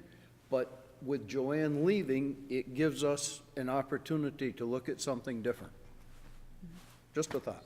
So with regards to what we need to decide tonight, what is our actual we need to establish a committee to find the superintendent. We don't necessarily need to decide we shouldn't decide what our criteria are, because that happens later, right? If we're going to post the job, we need to agree on the generally agree on the job posting, Okay. right? So, okay, so that also doesn't really, there's some question about whether or not a superintendent's position could be shared with another district. Right. That's also not to be discussed right now, right? Because would be. Apparently, we don't have the authority to do that. We don't currently have the authority to do that, but if that was the direction that the board strongly wanted to go, then I don't know if posting the position openly is the next step that we would take. Does that make sense? Maybe, I guess I don't know what the wording of the posting would be. It seems to me that what we would be talking about would be either the superintendent of Addison Northeast or Addison Central, in which case if we made it known to them that they were eligible to apply, they would be able to apply. But sharing resources in that way is different than soliciting applications to an open position, right? Joanne did say that she had some conversation with them. Can you?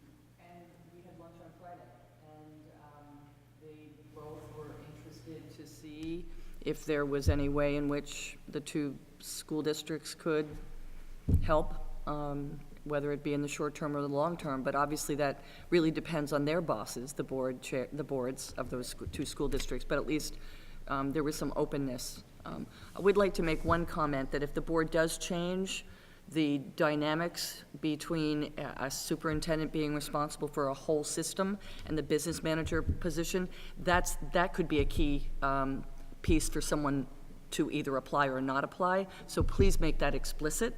You wouldn't want to make that change after somebody accepts a position. So that would be a consideration for the position posting, right? Another. Exploring the sharing model while also interviewing people, and if we decide during the interviews we're just not seeing the candidates we want, but the sharing thing seems to be panning out, we haven't, aside from the contract cost, we haven't really lost anything.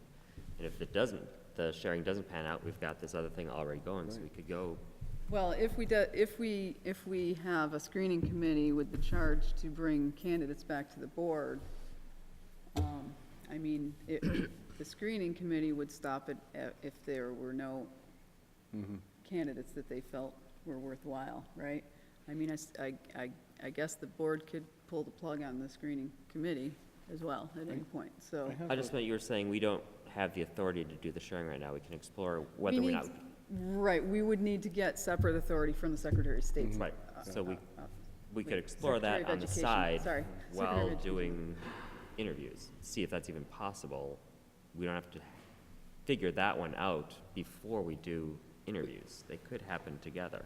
I have another question. Exactly. Did you, Joanne? Yes. George. Oh, Did you want to say something?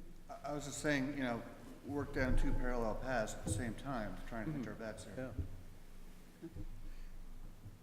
Joanne, you didn't talk to Chittenden County?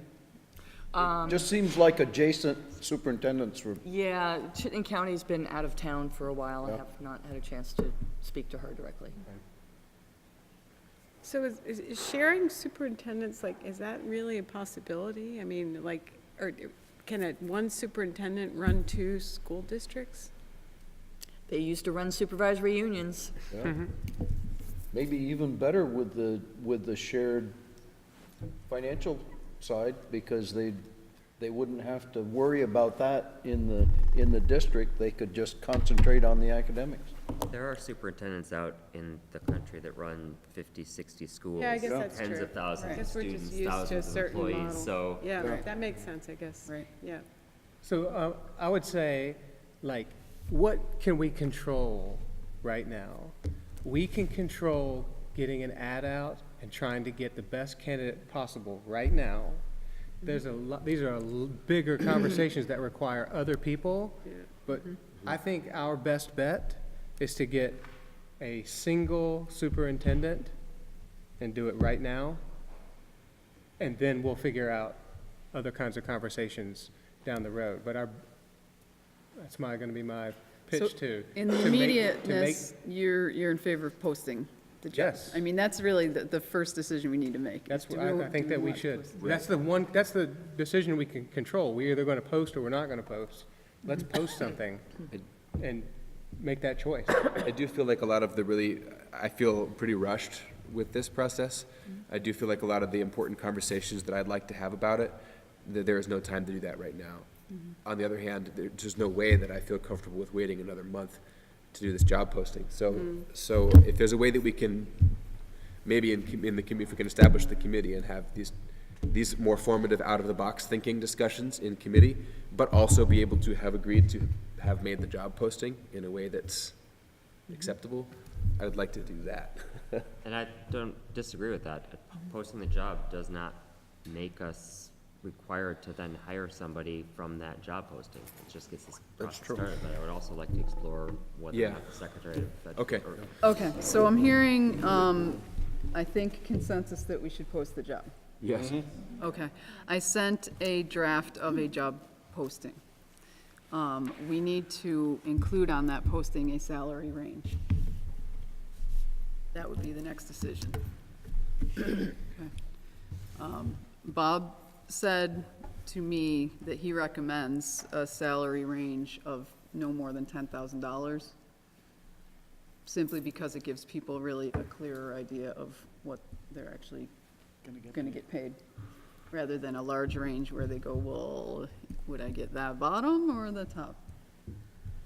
Yeah. Well, based on George's suggestion, I would suggest we widen the salary range to allow for a little bit more flexibility if we end up adopting George's idea.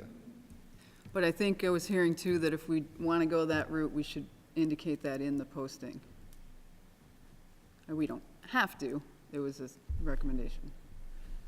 Can we say commensurate with experience, so that if we get someone with no experience but we feel has a lot of potential, we might want to put money into mentoring or something like that, versus someone like Joanne who came with a lot of really solid experience? I'm sure we can do anything we want. Well, so we have a ceiling, right, which is how much we've budgeted for. In theory, yeah. So the basic place to start is to take what we're paying now and subtract $10,000 from it, and that's our range.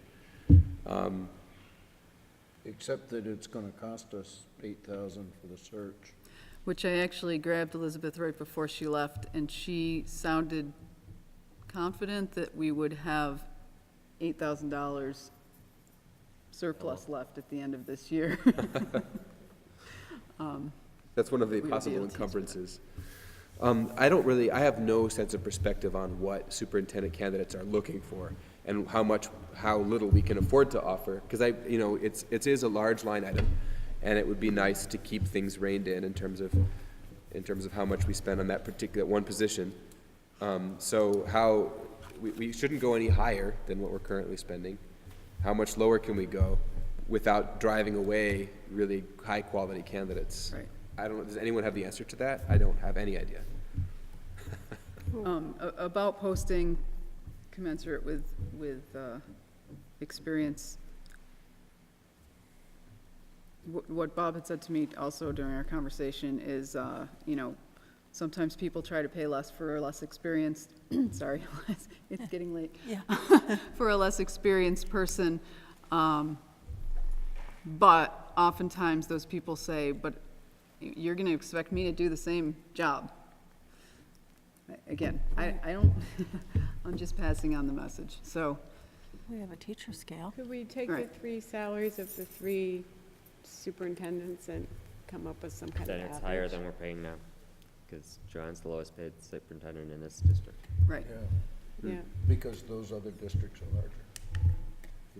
I could take Joanne's current salary and put a $10,000 bracket around that? I think that that's a good I mean, there is a market out there, and it's likely around that range. I mean, we're probably going to be substantially less than Middlebury, a little less than Bristol, and Or a our smaller friends down district. in Otter Valley. So that range is a good range. I would So- I would go with that. So do you guys want me to take Joanne's salary minus 10,000? Take, in rough numbers, I'm not gonna. I think that makes sense. That's what I would. Minus Salary is the 10,000 same. or And the- 5,000 below to 5,000 above? What do you Well, want? Joanne has Yeah, been that here looks for good. That a sounds while, good. and I would think that if we would hire somebody new to give opportunity, to give upward growth room, that, assuming that we're hiring somebody more than just 1 year interim, that we would want to go lower rather than middle bracket. I agree. Okay, so her current salary Minus 10. right now, all right. Okay, Excuse me, Sue, I know that you're paying attention to the time, but the custodians are going to start to break down the room in about 15 minutes. Okay. Yep, thank you. thank you. Okay, so, another decision is whether or not we want to hire the search consultant. Yes. Yes. Okay, I all think- right, we I have think that we as an have to action do item that, later, don't we? and I'm seeing a lot of heads nod, so we will do that. Okay, so, target date for the process to be completed. The May board meeting. Yeah. Yeah. So that's It's eight May weeks from 14th. now. Yeah. Okay.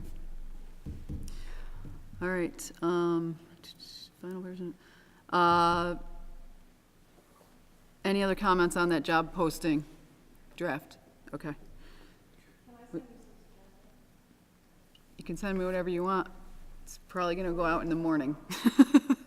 Yes. See how tired I am when I get home. Okay, so the committee, composition of the screening committee, and then we should bring up that motion that was tabled from earlier to form the committee with the charge. So any comments on that committee charge and the composition of the committee? So now's the time to move. I will make a motion. No, we already have the motion, it was tabled. Okay, let's. Now we just need to figure out who. So what, the draft committee, what was it, 11 members? I think I wrote here 2 board members, 1 central office, 1 building administrator, 2 teachers, 2 support staff, and 3 parent community is what was proposed. That sounds good. Oh, wow, okay, everyone likes that, all right. I did not wear you down, thank you, No though. joking, guys, no joking, gotta keep Yeah, going. we gotta need to keep move going. forward. Okay, so the composition is fine. Oversight, oh, so that's the composition, but obviously we do not have those 11 names to scribe into the minutes for tonight. We should, however, pick the 2 board members tonight, and we will be, I would suggest that we have some oversight for the rest of the committee selection. So we were going to put information out to the community, the teachers, the central office, the building administrator, all those other categories of folks. Take names, and then I would propose that Special meeting. some group, good Lord, I'm losing it. Board members, perhaps with 1 central office person, then pull those names from a hat. By category. Category. Yes, and if we want to further differentiate the community members by which community they're from, yes. think we need to have somebody from Addison on that. I think we need 3 towns. 3 towns, Three yeah. towns, and I think the board members need to be from 2 different towns. All right. So it doesn't have to be an Addison person and a Waltham person, but it needs to be. Those 5 individuals from all 5 towns. Right, 2 no- board members, 3 community members, everybody's represented. Yeah. So does that make sense? If we have 2 board members on the committee, those 2 board members I'll have the names come to me, I'll get them to those 2 board members. Those 2 board members and someone at central office will select them. I nominate Glory. By At lottery, random. but random. At random. But also representing the specific town. by the specific town and, yes, is that reasonable? Yep. Okay, so we need two committee, Okay. Is What? what we usually, is that the way it's done? I didn't hear what you're talking I'm about. surprised the randomness of that. Like, if we have, 6 or 7 people from a community who want to join, we're just gonna do like lottery? How are you gonna? How pick- else would you do You it? have 3 people, only 3 seats available, and 7 people want to be in. How else do you pick them? It just doesn't Do we seem- judge their quality in some way? I mean, Yeah, I mean, it seems like neither a democracy nor a meritocracy. It's just like a guess. Maybe that's how it's usually done. I've never heard of that before. Well, that makes it across the whole community. It's equity. I mean, that's the leveling part of this. Okay. I don't think we're gonna get like a million names either. It I could mean, be. Right. In the Probably interest not. of You never know. time, I just Okay. register my surprise, but You never know. I don't have any change to make. okay, so we need two board members who wish to serve on the screening committee.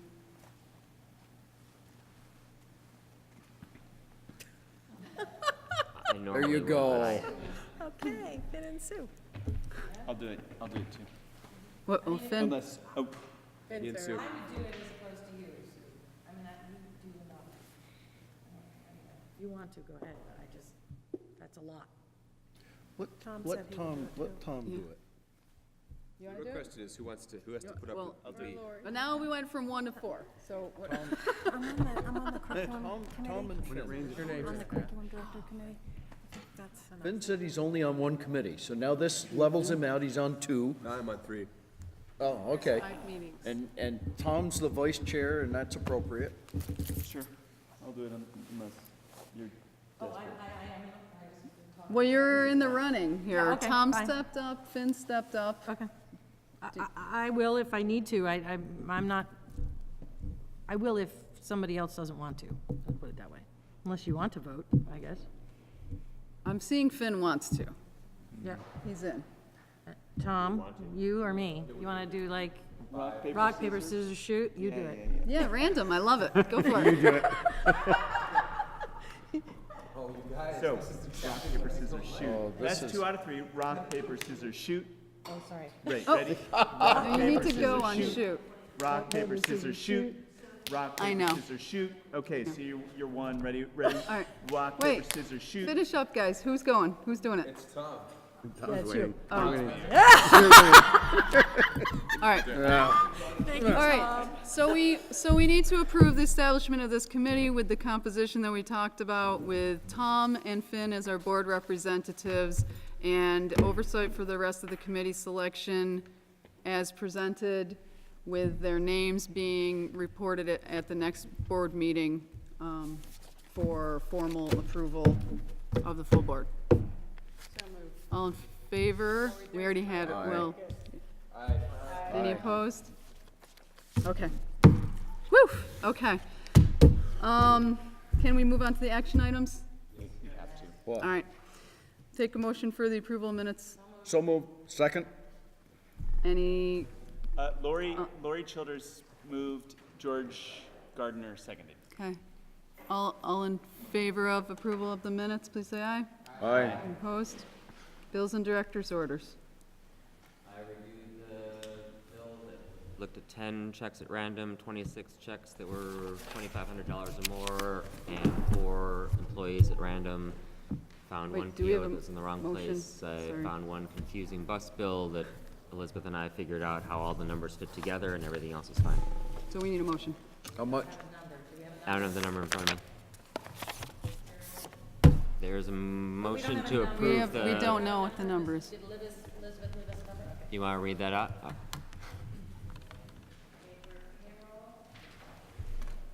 The amount of $998,457. And for bills,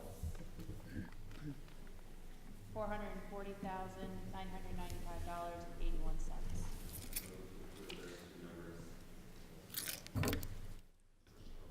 Second. Okay, all in favor of accepting those, please say aye. Aye. Any opposed? Authorize the board chair to appoint a grievance committee as necessary. So moved. Any conversation? So this is just allowing us the flexibility in the future for when it might be necessary. Exactly, as necessary, yes. So when a grievance committee, oftentimes a grievance committee is necessary to form in between a meeting, so instead of having to form a meeting, have a special meeting, Yep. okay. All in favor? Aye. Opposed? Okay. Accept our code of ethics and ground rules. We have the code of ethics, and we have a set of 10 ground rules that we can revisit in further detail at our retreat. Mm-hmm. All right, all in favor of accepting the code of ethics and the 10 ground rules, please say aye. Aye. Any opposed? If everyone has a do we all have copies of these? We do, they were all. Okay. If everyone could sign this and leave it tonight, that would be great. Authorize an attorney to review administrative contracts. Do we want to? Second. You know what? I don't know that we need to vote on this tonight. I think we can push this off until next month. It's up to you. You're the chair. But I think we need to have some conversation about it, so. So can Can we- table that? Yes, let's table that motion until next month. Okay. Approve contract with superintendent search consultant. So moved. George Gardner and Lori Gutkowski. Okay, any more conversation on that contract? You all saw it? We talked to Bob. We're good to go on that? All right, all in favor of accepting that contract, please say aye. Aye. Any opposed? Okay. Authorize approval of a letter of intent pending legal review. So moved.